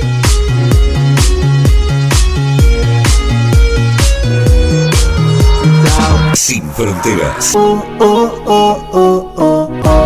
sos la radio que yo pido. A mí me gusta todo de ti. También les gusta todo serio. Sin fronteras. Te sigo. A mí me gusta todo de ti. Sin fronteras. Es hora de saber lo que pasa aquí y en el mundo. Sin fronteras. Cuando hay información, tu radio te lo cuenta. Saber lo que pasa no es una opción. Es una necesidad. A esta hora, noticias. Sin fronteras. no es el tren de 11 y los 52 hermanos argentinos que murieron, lamentablemente, ni tampoco el uso de las reservas. No se trata del paro de los maestros, ni de las mentiras del INDEC, ni de la especificación, las vacunas robadas, los más de 120.000 muertos por desastroso manejo de la pandemia, los cientos de miles de pymes quebradas, ni las fiestas de políticos en cuarentena, ni los 190 impuestos. Y el colmo, un avión con 19 terroristas, hospedado y pagado por nosotros, que nos dicen de vacaciones. El problema es otro. Estamos perdiendo en silencio a nuestra Argentina. La metamorfosis es brutal. El país que tenemos hoy no es el que imaginamos, y el país de mañana será mucho peor de lo que imaginamos. No hay respeto, no hay educación, no hay diálogo. La búsqueda de la excelencia se abandonó por completo. Nos acostumbramos al atropello del poder político, al patoterismo, al corto plazo, sin una visión de país que nos ilusione, que nos enamore. ¿Qué queremos? Volver a sentir orgullo de ser argentinos, viajar seguros, ver un desarrollo cultural sostenido, transitar por las calles sin piquetes, escuchar a un presidente conectado con el mundo, con la realidad, a decidir qué comprar, qué libros leer, respetar al maestro, los delincuentes presos, estadistas conduciendo al país, economistas manejando la economía, calma y paz, no al odio y a la crispación. Los tres poderes funcionando como república, recibir cosas del mundo y poder enviar cosas al mundo. Argentina, te quiero y no quiero perderte. Por eso, habrá un cacerolazo digital y habrá un banderazo argentinazo el 9 de julio. Hagamos un esfuerzo por esta causa, aunque no estén convencidos. Esto será realmente ejemplificador. Si los judíos se hubieran rebelado los primeros días, Hitler no habría matado a tantos. Si los venezolanos no hubieran estado distraídos al comienzo de Chávez, no se habría quedado tantos periodos de gobierno. Exijamos que la oposición se una para salvar a nuestro querido país antes de que sea demasiado tarde. Que dejen sus diferencias para otro momento y que ellos juntos convoquen a un acto de desagravio para impedir que sigan haciendo lo que se le viene en gana. Vamos, con el cacerolazo digital y con el banderazo nacional. Hay que demostrar que somos más los descontentos con su proyecto político. Ellos son nuestros empleados. Nosotros somos el Estado. Nos quieren hacer creer que somos el pueblo. Hablaba con un profesional que me decía, yo no soy el pueblo.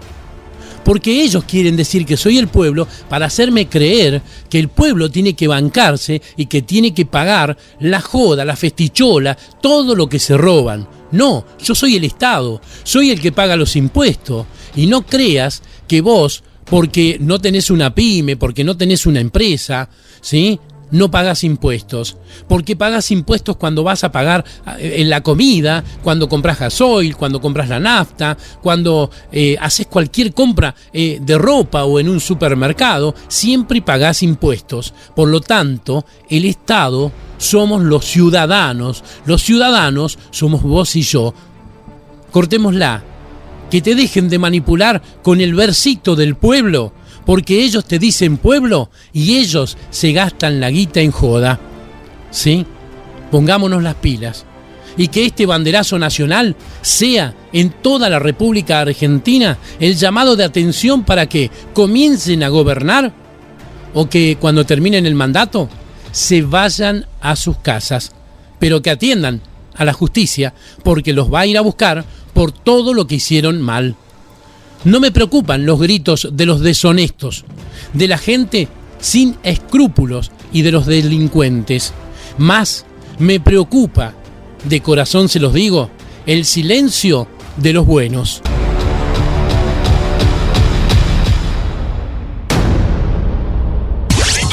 No solo queremos escuchar una voz, sino todas. Para que saques tu propia conclusión. Sin fronteras. Juntos, somos la cadena más importante de Argentina. Sin fronteras. Todas las voces se escuchan en cada rincón de la República Argentina, desde nuestro portal de noticias www.noticiassinfronteras.com y desde nuestra web www.farbab.com.ar. Los protagonistas están en contacto con todas las redes sociales y se comunican por WhatsApp 2994 160903. Es hora de saber lo que pasa aquí y en el mundo. Sin fronteras. Cuando hay información, tu radio te lo cuenta. Saber lo que pasa no es una opción, es una necesidad. A esta hora, noticias sin fronteras. La Corte Suprema de los Estados Unidos conmocionó al mundo con la decisión de anular un fallo histórico que se convirtió desde 1973 en el fallo que protegía el derecho al aborto a nivel federal. Ahora la cuestión cae en la autoridad de las legislaturas estaduales de los estados de Estados Unidos, muchos de ellos muy conservadores. Ahora, hay un montón de debates sobre este tema, por supuesto, que repercute en el mundo y en la Argentina, y hay mitos y verdades. Para darle precisión a esta cuestión jurídica, de un sistema jurídico muy distinto a la Argentina, estamos hoy con Paola Vergallo. Muchísimas gracias, Paola, por estar en la repregunta. Gracias, Luciana, por la invitación. Paola es doctora en Derecho por la Universidad de Stanford, también tiene una maestría por la Universidad de ¿Columbia? Sí. De Columbia, sí, bueno, abogada además por la UBA, investigadora del CONICET, profesora en la Universidad de Itela, y su foco, su área de investigación y docencia es el derecho público, los derechos a la salud, los estudios de género y la investigación sociojurídica. Bueno, hemos escuchado muchísimos análisis, muchos de ellos sesgados, en el modo en que este tema, que es tan divisorio de la opinión pública, bueno, es apropiado en la conversación pública. Una de las afirmaciones que escuché con insistencia desde que se conoció el fallo de la Corte de Estados Unidos es que de alguna manera este fallo viene a reponer la justicia ante una estafa que se estaba dando en este debate y en esta legalización del aborto. ¿En qué sentido sería una estafa y qué corrección estaría haciendo la Corte? Bueno, yo creo que primero denominar a la historia de 50 años de vigencia de este precedente tan importante en la definición de los derechos reproductivos de las mujeres, una estafa es sin duda una exageración y también una visión sesgada. El precedente es parte de una historia de confrontación en muchos niveles, no solo sobre el sentido del aborto, sino sobre el sentido de la revisión judicial de las leyes, la función de la Corte frente al Parlamento federal y las legislaturas estaduales. Entonces, digamos, el precedente involucra muchas discusiones profundas sobre el derecho, cómo se lo interpreta y quién lo interpreta. Claro. Y una de las visiones más polarizantes sobre esa gran discusión es que esta fue una intromisión de la Corte en las competencias estaduales. Ahora, en 1973. Exactamente. Esto, claro. Esa intromisión es vista así por quienes tienen una teoría muy restringida de la función judicial sobre las leyes. Una visión más compleja de estos temas daría cuenta de que, bueno, la discusión sobre la regulación del aborto ya había empezado en las legislaturas estaduales, ya había un proceso de legalización del aborto en algunos estados que habían comenzado a legalizarlo. Había muchos problemas con la aplicación de la ley vigente. De hecho, la Corte había resuelto casos sobre la ley vigente que tenía un sistema de causales 2 años antes y, digamos, estaba en discusión en los tribunales de todo el país este tema. Entonces la Corte toma Roe v. Wade y hace un pronunciamiento que para muchos fue digamos, muy extenso en cuanto reguló el derecho al aborto, pero al reconocer ese derecho al aborto estaba ejerciendo una jurisprudencia que se basaba en precedentes anteriores que habían reconocido un derecho a la privacidad, un derecho a la anticoncepción. Ahora, una de las quiero desmenuzar el concepto de estafa porque me parece que ahí hay cuestiones interesantes.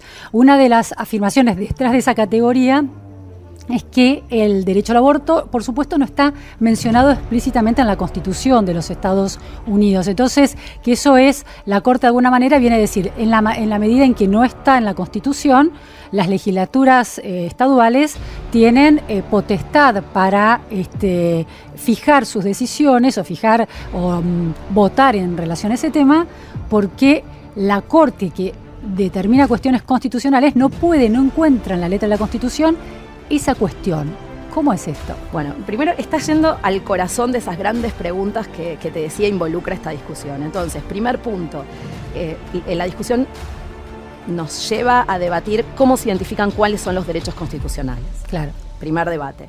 ¿Quién los identifica? Los tribunales, la legislatura, son los derechos escritos, cómo se interpreta después cuál es el sentido de esos derechos. Entonces vamos para atrás. En la tradición estadounidense hay una gran disputa en quienes son textualistas y quienes, digamos, tienen una visión de la interpretación como una interpretación dinámica que evoluciona en el tiempo. Claro. Los textualistas además, digamos, se dividen entre los que son originalistas y consideran que no solo el texto, sino la historia contemporánea de la escritura del texto es lo que debe regir la interpretación de cuáles son los derechos. Entonces, tenemos un conjunto de derechos que no están enumerados en la Constitución. El derecho a la privacidad y el derecho al aborto o a la anticoncepción como especificaciones de esa idea de privacidad. El derecho al sexo entre personas del mismo sexo. También, ¿no? Después eso lleva a las discusiones sobre el matrimonio interracial y en los últimos años al matrimonio entre personas del mismo sexo o el matrimonio igualitario, como lo llamamos en Argentina. Entonces, no hay ninguna consideración explícita sobre esos derechos. Entonces, la primera discusión es si existen derechos implícitos, cómo se los interpreta. Hay una tradición de interpretación vital, dinámica de la jurisprudencia que dice, bueno, se los interpreta con el cambio del tiempo, se los interpreta en relación a los deberes de debido proceso sustantivos, y ahí es donde aparece la enmienda 14. ¿Por qué aparece la enmienda 14? Porque se ha interpretado como la enmienda donde está protegido el derecho a la privacidad. ¿Lo dice explícitamente la enmienda 14? No, por eso, tampoco. Por eso, no. La gran articulación, digamos, conceptual es la idea de un debido proceso sustantivo en el que se ha leído la privacidad y dentro de la privacidad estos derechos. Ahora, el punto importante... Debido proceso sustantivo. Esa es la noción jurídica que sí está en la Constitución. ¿En la enmienda 14? Que está, digamos, la expresión de la enmienda es que no deben vulnerarse libertades, la vida, etcétera, sino el debido proceso ante la ley. Y esa es la interpretación de dónde está la fuente textual. Ahora, como ves, la fuente textual no habla ni de aborto, ni de privacidad, ni de anticoncepción, ni de matrimonio. Entonces, la visión, digamos, liberal, progresista, considera que esa es la fuente y que el trabajo de los tribunales y de la legislatura y la ciudadanía es darle sentido a ese vocabulario muy primigenio, muy básico, escueto que está en la Constitución. Por otro lado, otros jueces consideran que no, en la medida que no hay expresiones textuales, son todas intervenciones excesivas en la interpretación. Esa es una de las discusiones.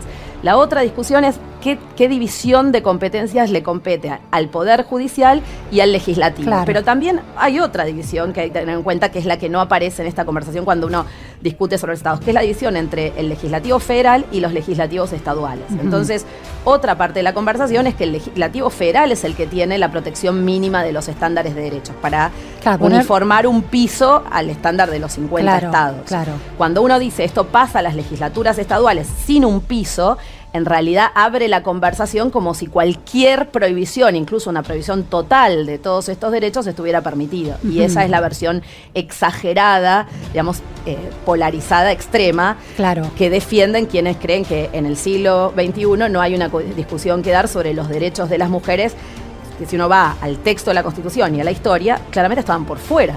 De la protección en el siglo XVIII, antes y hasta hace muy poco. Ni siquiera el derecho al voto estaría inscripta en esa Constitución, el derecho al voto para las mujeres. Exactamente. Entonces, cuando los jueces de la mayoría hoy nos llevan a interpretar la Constitución según los dichos y la historia y la tradición, nos llevan a un momento en el que los derechos de las mujeres no solo no estaban, sino que las mujeres eran consideradas ciudadanas de segunda con prohibiciones expresas que las trataban desigual. Ese es parte también del argumento de los que proponen la interpretación dinámica, vital, es que no solo ha cambiado, digamos, la relación de las personas con la sexualidad y la reproducción, sino que además también ha cambiado el estatus de las mujeres como ciudadanas en la interpretación de estos derechos. Que ese estatus en una constitución moderna, actual, que supongamos que se escriba en esta época, estaría dado por sentado y sin embargo en el momento en que se funda la Constitución de Estados Unidos todavía no existía. Exacto. Es decir, ese anacronismo no se puede arrastrar.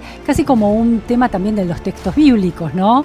Cuando la letra habla de cuestiones muy extremas que hoy son insostenibles en la vida diaria con los valores actuales. Sí, es la gran discusión sobre la interpretación del texto, que en parte se vincula con todas las discusiones de interpretación del texto.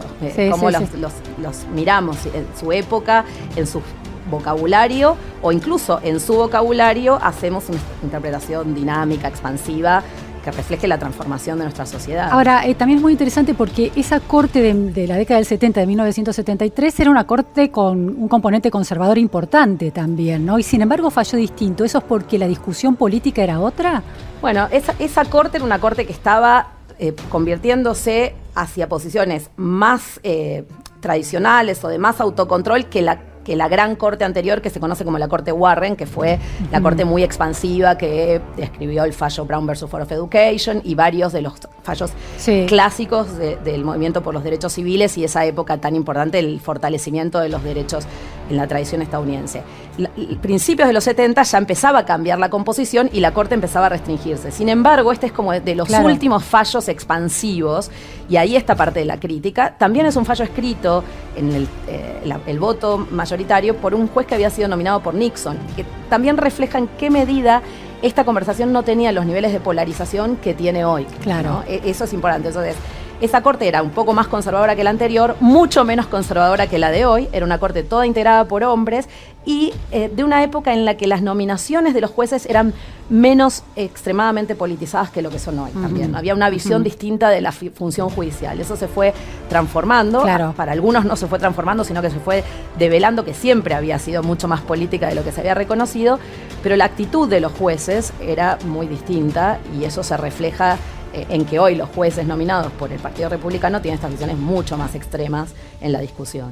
Paula, escuché también cuestionamientos al fallo de 1973 entre quienes están a favor de la anulación que produjo la Corte ahora, sosteniendo que la persona que estaba de este nombre, detrás del nombre Jane Roe, que en la vida real es Norma McCorvey, que murió en 2017, se había presentado reclamando su derecho al aborto en su tercer embarazo y sostuvo su alegato en la demanda, por lo menos está escrito que había sido una víctima de violación.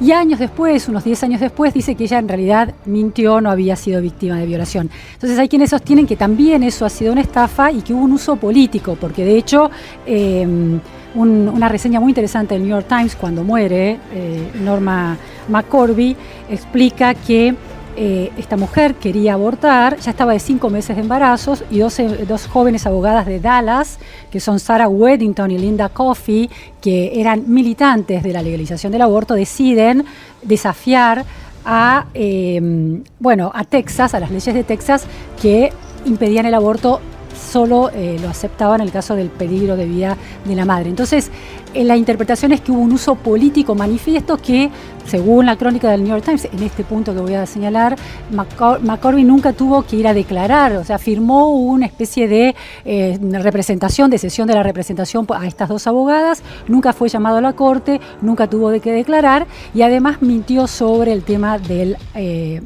la violación. Entonces, aquí hay dos preguntas. Por un lado, en el fallo que se discutió en 1973, ¿la violación era un tema clave en el argumento? Porque según dice el New York Times, dice no era un tema clave de la demanda legal ante la Corte en ese momento. ¿Cómo es esto? Bueno, lo primero es que el caso cuando ya llega a la Corte tiene discusiones de derecho abiertas. Las discusiones de hecho se derimen en las instancias inferiores. Claro. Por eso en realidad uno mira estos casos como despersonalizados. Son ya una discusión de interpretación de la Constitución y la discusión regulatoria, ¿no? Eso es como en la Argentina, ¿no? Exactamente. Sí. Entonces, O sea, eso es importante. El caso empezó en 1970. Claro, y entonces el caso es un litigio que uno hoy llamaría de esos litigios estratégicos. Ahora, como involucraba una persona con una circunstancia particular, la crítica ex post fue que el caso tuvo problemas, digamos, de origen en su legitimidad. Ahora, para la discusión legal, las circunstancias de hecho no estaban en juego en el fallo frente a la Corte, porque es un debate de derecho. Ahora, a nivel de la Corte, ¿cuáles eran las imprecisiones que habían? Los hechos no eran relevantes. No es relevante porque se consideran probados y si llega a la Corte lo que se apela es la discusión técnico-jurídica, constitucional en este caso. Pero la Corte toma estos casos, cuando llegan a la Corte, vos sabés que la Corte estadounidense más toma un número reducido de casos por año, está dando grandes debates nacionales regulatorios. Los hechos de los casos a veces son necesarios solo para entender una cuestión cuando el fenómeno es, digamos, un hecho que se repite estandarizadamente y es relevante para la regulación la cuestión fáctica. Claro. Pero en esta discusión, la cuestión fáctica está centrada, por ejemplo, en la viabilidad fetal, extrauterina, en otros aspectos que tienen que ver con la generalización de los hechos para pensar la regulación. El caso concreto es una anécdota de cómo se inicia la estimulación del Poder Judicial, digamos, pero después el Poder Judicial se separa de ese contexto. Claro. Paola, me pareció interesante esta descripción que hiciste de la Corte antes del fallo de 1973 y la Corte que falla en ese caso, de una Corte más progresista, una Corte que empieza a virar hacia un lado conservador, pero no tan polarizado políticamente. Hay un problema que se discute también en Argentina de si los fallos de la Corte representan la voluntad de los ciudadanos, ¿no? En definitiva, las tendencias y los tiempos políticos, los climas de época terminan influyendo, está claro, en cómo una corte, una institución que parece ser permanente y eterna en el modo en que interpreta la ley, no lo es tal. Entonces, en la decisión de este fallo, ¿no? La decisión de anular este fallo federal y decirle a las legislaturas estaduales, ¿hay una mayor calidad de la representación a la hora de decir, no queremos, la Corte no tiene la potestad para atribuirse la decisión de la definición de un derecho para abortar, y son los ciudadanos a través de sus representantes quienes deben plantear esta cuestión, que es una cuestión de enorme sensibilidad social? ¿Habría algo de razonable en ese planteo? Mira, primero, creo que sí, pero no en la forma en la que lo plantea la mayoría de la Corte hoy. ¿En qué sentido? Este fallo, como te dije, involucra otra gran discusión, no solo cómo definimos un derecho, sino con qué técnicas lo interpretamos, sino una discusión de asignación de competencias entre el Poder Judicial y el Poder Legislativo, lo que, digamos, es parte de la división de poderes y el sistema de frenos y contrapesos. Entonces hay quienes creen que el Poder Judicial puede, digamos, declarar la inconstitucionalidad de las leyes, en algún sentido, dando vuelta una decisión mayoritaria en el Congreso, claro.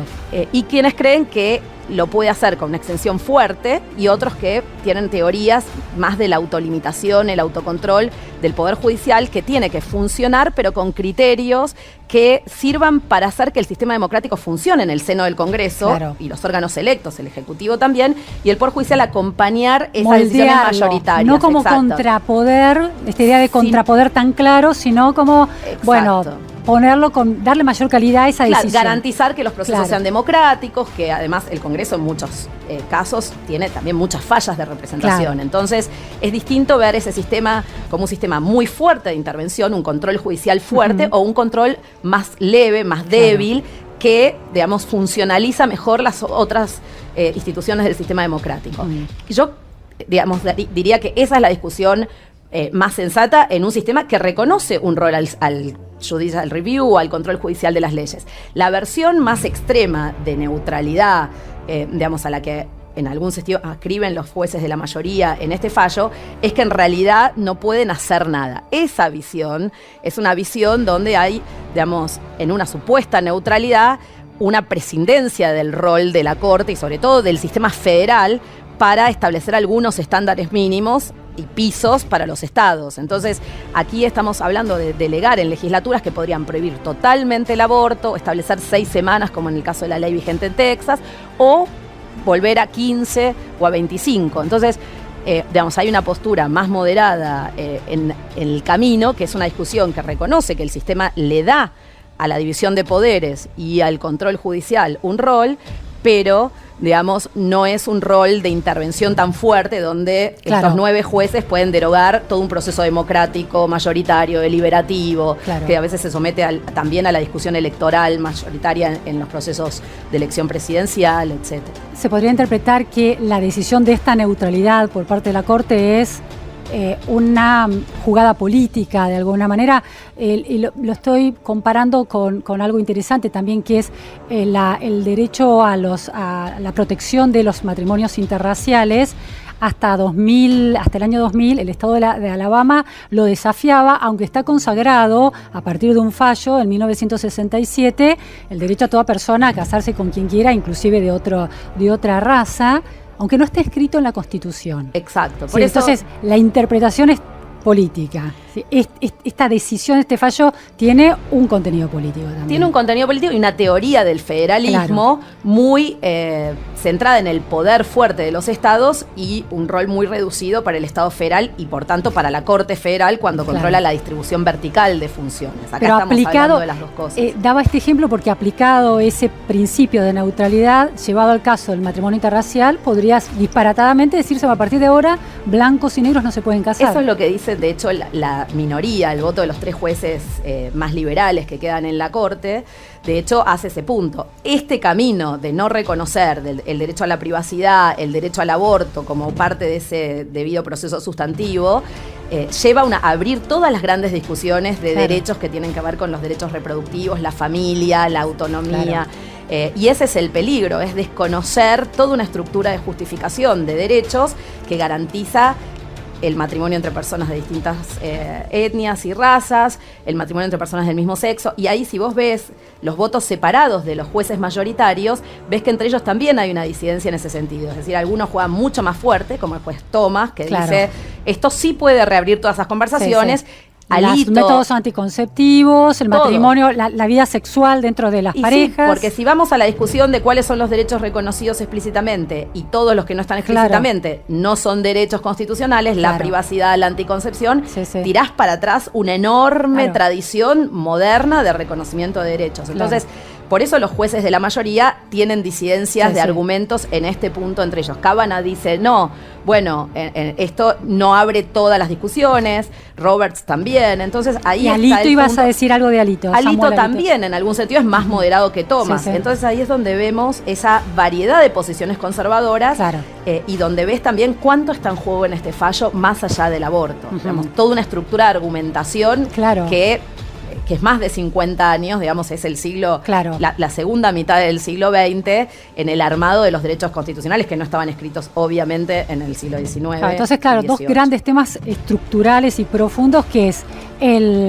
cuánta intervención tiene la Corte en balancear o en frenar el avance de una representación también imperfecta en los estados, por un lado, eso es un tema clave, y por otro lado, si son, como una derivación de esto, son las legislaturas estaduales. Ahora, la otra cuestión que se plantea es por qué Obama, presidencia de Obama o presidencia de Clinton, que tenían mayorías en el Congreso, no avanzaron con la decisión de legislar, de que hubiera una ley federal que pusiera un estándar. Bueno, ahí hay muchas explicaciones posibles. Yo creo que antes de pensar en ellos como líderes que hubieran podido llevar la discusión al Congreso Federal, hay que entender primero que hacía décadas que esta y otras conversaciones de derechos estaban dejadas a lo legal, a la jurisprudencia y por tanto retiradas de la política. Y los movimientos sociales también habían aceptado ese juego. Lo otro que hay que pensar es que Obama y Clinton tuvieron legislaturas donde no tuvieron mayorías fuertes. Acordate que no fue posible para Clinton pasar la reforma del sistema de salud, lo que le costó a Obama pasar esa reforma. Es decir, las grandes discusiones, digamos, de reforma estructural en los Estados Unidos han estado clausuradas del sistema político porque el sistema ha estado en una serie de vetos cruzados que ha hecho muy difícil conseguir consensos para reformas estructurales. Y todos los temas de derechos reproductivos y de igualdad sustantiva quedaron en ese lugar de la polarización que ya lleva décadas, digamos. No es una polarización reciente. Lo que vemos en los últimos años es un viraje hacia extremos más fuertes y un corrimiento de ese centro, pero realmente no hay grises. Ahora hay dos posiciones muy opuestas, pero no hay grises. Ellos gobernaron en el Congreso muy en el centro, con mucha dificultad para conseguir consensos transversales. Y ese problema me parece es un problema estructural del sistema político estadounidense. De la cantidad de puntos de vetos, la evidencia empírica es uno de los modelos institucionales con más puntos de veto y entonces con más susceptibilidad a la cooptación de esos puntos de veto, lo cual genera más dificultad para conseguir consensos mayoritarios. Claro, hay lobbies, micro lobbies que están frenando para un sistema más trabado. Articular, para presionar sobre esos puntos. Exacto, más trabado cuando se lo compara con las democracias europeas o incluso hoy con la Argentina. Claro, y esa es la última cuestión a la que quiero volver. Roe v. Wade en 1973 representó un avance enorme en un país que tiene un peso en el orden global de una enorme influencia. Es decir, esa decisión de reconocer el derecho al aborto fue clave para marcar un perímetro de ese avance que era muy extenso. ¿Hasta dónde se podía, hasta cuántos meses o semanas de vida admitía la Corte de 1973 para la realización del aborto? La Corte de 1973 establecía el sistema de trimestres. Eso en sí mismo fue considerado parte de la intromisión de la Corte en una regulación. En realidad se decía que ese fallo era cuasi legislativo. Por eso en 1992, en otra jurisprudencia, después de 20 años de discusión sobre el alcance de Roe, etcétera, en un caso que se llama Casey versus Pensilvania, la Corte cambió el estándar de los trimestres y pasó a hablar de viabilidad y de una carga indebida, como la frase con la que había que medir si las legislaciones eran, digamos, avanzaban más de lo tolerable en el balanceo de los derechos de la mujer frente a los derechos en la protección de la vida fetal, digamos. Entonces, ese estándar de Roe v. Wade quedó derogado hace 20 años ya, 30, perdón, y el estándar era más amplio y tomaba la viabilidad como uno de los criterios que se podían, digamos, tener en cuenta con este estándar, además de la carga indebida. Eso hizo que los estados hoy tengan distintas fechas, etcétera, y es parte de lo que también se ve en el voto separado que hace Roberts, que es el presidente de la Corte hoy, que en algún sentido llega con la mayoría a ciertos acuerdos, pero también dice que la ley de Mississippi, que es la que está en juego en el caso Dobbs, que es el caso de la semana pasada, podía ser válida porque tenía 15 semanas, o sea, permitía el aborto hasta la semana 14, 15. Eso me parece interesante. La impresión generalizada a partir de esta contundencia de este fallo que elimina ese derecho a nivel federal, ¿lo elimina o lo restringe a una cantidad de X de semanas? Esa es la primera pregunta.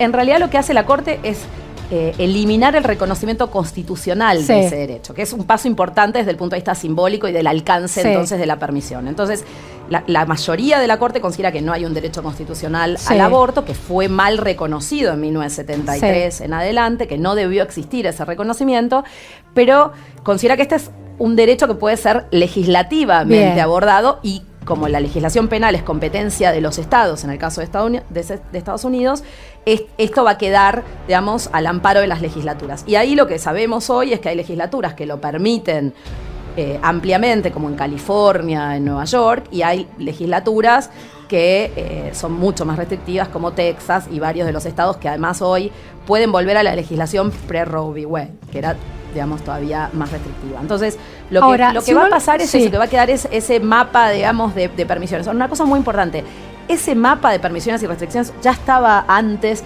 de esta decisión, porque la batalla había seguido en los últimos 50 años y había infinidad de formas de restringir el derecho al aborto. De hecho, los hechos del caso de Mississippi son hechos disparados por una nueva norma en un estado en el que quedaba una sola clínica que prestaba el servicio de aborto. O sea, la limitación a la oferta del servicio de aborto es tal en los estados conservadores que la prohibición es mayor de facto que en la Argentina. Pero lo interesante es que Mississippi, que era el demandado, en realidad admite el aborto hasta la semana 15.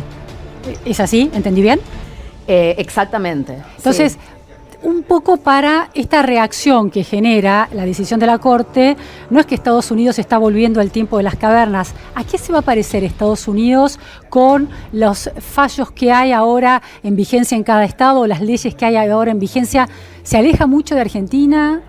Bueno, no Porque vuelve, antes, no vuelve al tiempo de las cavernas en el sentido de que hay obviamente espacios muy liberales en el territorio de los Estados Unidos que permiten el aborto, a los que se va a poder viajar. De hecho, eso es parte también de la discusión. El fallo en el voto de Kavanaugh, él aclara que él no ve un no derecho a trasladarse para ejercer el derecho al aborto. Esa es otra discusión que va a venir pronto si esto sigue. Entonces no vuelve al derecho de las cavernas, pero en la medida que deja aclarado que no hay un derecho al aborto, abre a restricciones mucho más fuertes. Ese es un punto. Después, en algunos estados de los Estados Unidos estaban en las cavernas en el sentido de que las prohibiciones de facto eran totales, o porque había leyes como la reciente de Texas, excesivamente restringidas, o porque se va a volver a leyes que prohíben totalmente el aborto, y porque incluso en los estados donde esté permitido, el activismo que va a usar la idea de que no existe un derecho al aborto va a proponer también restricciones allí donde está permitido. Claro. Entonces es un retroceso. Ahora, hay una mitad del país, porque si uno ve el mapa de cómo queda un poco repartido,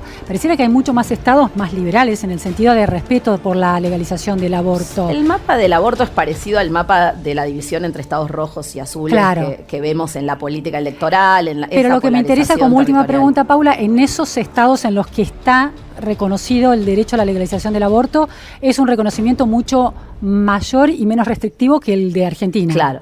Bueno, en donde todavía está más de la semana 14, sí, porque está la viabilidad del segundo trimestre con una permisión más amplia. Esa permisión se parece hoy a la de la Corte colombiana reciente, que consideró 24 semanas y la viabilidad como parte de la despenalización. Claro. En el caso argentino, nosotros la legislación que aprobamos por un proceso muy mayoritario en el Congreso, pero además en algún sentido sometido también al proceso electoral de 2019, cuando el candidato a presidente que ganó propuso que iba a legalizar, entonces en la votación esa incluyó un proceso electoral muy importante. En el caso argentino, usamos en la nueva ley de interrupción voluntaria del embarazo la semana 14 como quiebra. Es decir que tenemos una restricción más amplia que la que tenía Estados Unidos hasta la semana pasada. O sea, permitimos menos. Ahora lo que pasa es que como estándar federal vamos a permitir más, porque Estados Unidos va a tener lugares con mucha más restricción y otros con más permisión. Bien, clarísimo. Muchísimas gracias, Paula. Es un tema muy importante que genera realmente conversaciones muy acaloradas y es interesante tener esa precisión. Gracias. Gracias. Esto fue la repregunta. Gracias.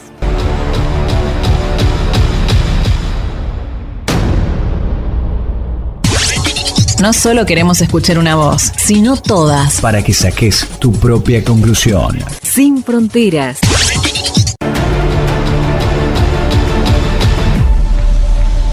Por un país libre, por la verdadera paz, por un país sin odios, ni divisiones, ni rencores, ni perseguidos. No más distribución de la pobreza. Por un país seguro, donde exista el Estado de Derecho y se ponga en prisión al delincuente, al ladrón de cuello blanco, a los asesinos sueltos que andan por las calles, a los terroristas escondidos en casas de pueblos tranquilos. Que nuestros recursos no sean dilapidados y mucho menos regalados a los amigotes y socios del poder. Si te quedás callado o indiferente, continuarán haciendo lo que les venga en gana y seguirán usando nuestros dineros como más les convenga. Su gran ventaja ha sido nuestra apatía. Y cuentan con que sigamos siendo apáticos. ¿Hasta cuándo la apatía y la falta de reacción de nuestra Argentina, de todos como ciudadanos? Recordemos que los dictadores llegan hasta donde sus ciudadanos los dejan llegar. Por tus hijos, por nuestros hijos, por nuestros nietos. Vamos al banderazo nacional. Argentina, República. Salvemos la República con la Constitución Nacional.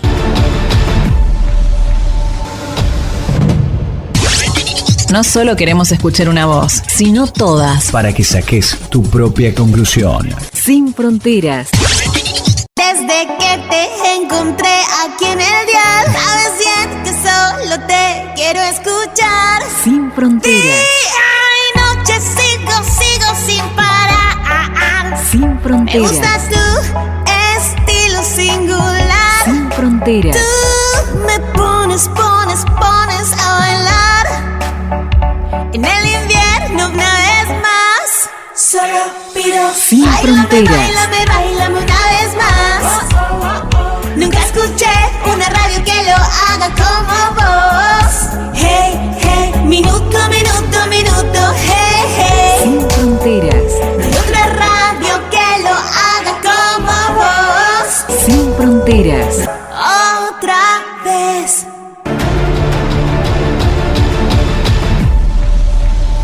Más voces del país del interior sin fronteras. Hola a todos, pregunto dónde están los de las cacerolas de váyanse todos, dónde están los que marcharon por la República, dónde están los que marcharon por la propiedad privada, dónde están los que marcharon alguna vez por alguna causa justa, y digan dónde están los argentinos. ¿Ya estamos en el fondo del pozo?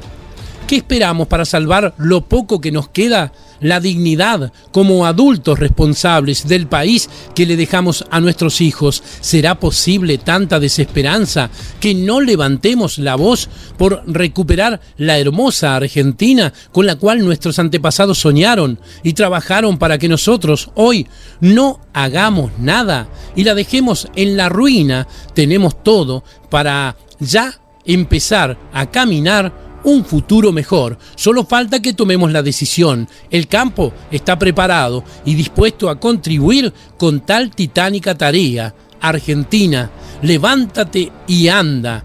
Fabio Schneider, productor lechero de la ciudad de Crespo, Entre Ríos, nos dejó este mensaje al 299-4160-903, Sin Fronteras.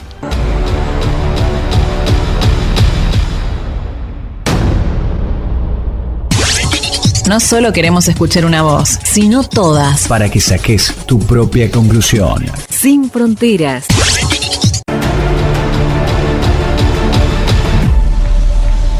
Con la llegada de Batakis, el presidente resignó el control de la economía, pero evitó la rendición total. ¿Será tan así? Finalmente no aceptó las condiciones de Massa y negoció con Cristina Fernández de Kirchner, que así se quedó con casi toda la botonera económica. Por la tarde, Fernández llamó a la vicepresidente. Alberto Fernández encontró un camino intermedio, Silvina Batakis. El presidente se enfrentaba a una decisión traumática. ¿Este enemigo o el otro enemigo dentro de los amigos? Si avanzaba con el pedido que le hicieron Sergio Massa, Cristina Fernández de Kirchner y su círculo de confianza de avanzar con una profunda renovación del gabinete, habría delegado el poder y debería recorrer lo que quedaba de su mandato con un gobierno intervenido. ¿Sí? En cambio, resolvía un cambio de figuras en el Ministerio de Economía, se exponía a quedar en la más absoluta soledad. Con Batakis encontró una solución a mitad de camino. La economista, ex ministra de Economía bonaerense durante la gestión de Daniel Scioli, es desde hace 2 años la espada económica del ministro del Interior, Guado de Pedro. En rigor, con el desembarco de Batakis en el Palacio de Hacienda, la vicepresidente se aseguró el control de los resortes de economía y energía. Solo quedó un dique de contención para el presidente, Miguel Pese, al frente del Banco Central, al menos por ahora. Todo ocurrió en una jornada asignada por la incertidumbre. En medio de un clima enrarecido, todo comenzó a ordenarse por la tarde.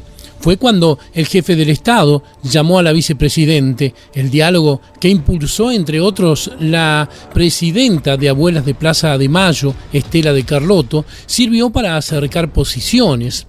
Ante la urgencia, resolvieron el nombre de la reemplazante de Martín Guzmán. Evitar un feriado cambiario era fundamental para no generar más inquietud. Las exigencias de Massa hicieron imposible su llegada al gabinete nacional. De hecho, en conversaciones con sus allegados, el presidente de la Cámara Baja mostró dudas. Solo asumiría con un control total de la botonera económica y en acuerdo con la expresidente. Sus pretensiones fueron demasiadas altas. De esto hablaron durante casi 4 horas el jefe del Estado y el tigrense. La incorporación del presidente de la Cámara de Diputados contaba con el visto bueno de casi todos los integrantes del primer anillo de confianza de Fernández: Santiago Cafiero, Juan Manuel Olmos y Vilma Ibarra, entre otros. Por ahora, la jugada quedó suspendida, aunque no descartada. La renuncia de Martín Guzmán, último dique de contención que tenía el presidente, expuso al máximo la fragilidad del gobierno. Es por eso que en el gobierno admitieron durante todo el día que las tratativas con Massa son decisivas para configurar el próximo esquema ministerial. La falta de reacción fue otro de los síntomas que provocó algunas discusiones internas en las últimas horas. En medio de la crisis, el país estuvo casi 28 horas sin ministro de Economía. En el entorno del mandatario cayó muy mal que, pese al impacto de la salida de Guzmán, Fernández, como publicó el diario Clarín, se quedó toda la tarde en la casa del empresario Fabián de Sousa, uno de los dueños del grupo Indalo y socio de Cristóbal López. El presidente recién emprendió la vuelta desde Zárate cerca de las 20, cuando la crisis era total. En la quinta presidencial de Olivos, a diferencia de lo que se dejó circular en un primer momento, no había ministros ni funcionarios esperándolo. Todas las comunicaciones fueron por teléfono. Este comportamiento hizo recordar a lo que ocurrió a fines de marzo, en ese momento ante un nuevo avance de la expresidente. El presidente había decidido avanzar con un cambio en el gabinete. Todo estaba listo para ser anunciado después de Semana Santa, pero finalmente no ocurrió. Se trataba de cambios quirúrgicos, entre ellos la salida de Guzmán, con el objetivo de calmar las críticas internas y mantener el equilibrio en el frente de todos. Alberto Fernández estaba decidido, pero al final frenó todo. No le dio, no tuvo coraje, nunca les explicó a sus colaboradores más cercanos por qué lo hizo. Pero algunos de sus ministros quedaron preocupados por lo que se evidenció como una falta de reacción. Hoy, en un escenario aún más volátil y complejo, ese recuerdo volvió. Así todo, la decisión de designar a Batakis amanece como una rendición parcial. Aunque resigna parte del poder, Fernández encontró un atajo que aún le permite disputar una cuota de poder. ¿Cuál será esa cuota?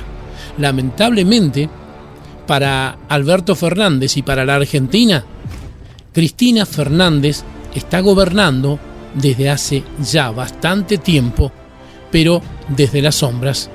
Y Alberto no tiene nada más que la Quinta de Olivos, donde junto a Dylan no piensan absolutamente nada.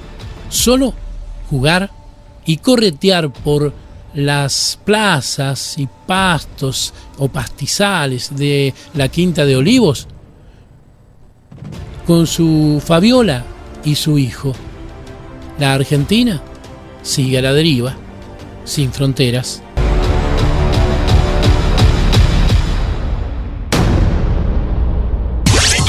No solo queremos escuchar una voz, sino todas. Para que saques tu propia conclusión. Sin fronteras. Hasta que hemos llegado y hemos recorrido en esta ruta de la información el país del interior sin fronteras, y queremos compartir y también queremos invitarte para que juntos estemos en esta carrera, en esta lucha de poder encontrarnos y preguntarte, como siempre, si nos querés acompañar. ¿Nos acompañás? Recorremos el país del interior sin fronteras, te mostramos nuestra página web www.farbap.com.ar, renovada en este año 2022. Todos los días, en vivo, desde las 8 de la mañana, desde FM Cosmos 90.1 MHz y FM Sensación 89.5 MHz, desde la ciudad de Neuquén capital. Recorremos el país del interior por la ruta de la información en más de 150 emisoras de radio de todo el país. Somos tu voz sin fronteras. Escuchalo, compartilo, difundilo. Vos sos el protagonista principal y nuestra meta, recuperar la República con nuestras herramientas, la Constitución Nacional, la verdad y el verdadero protagonismo, la ciudadanía. Te esperamos. difundilo, compartilo. Hasta siempre. Buenos días, Argentina.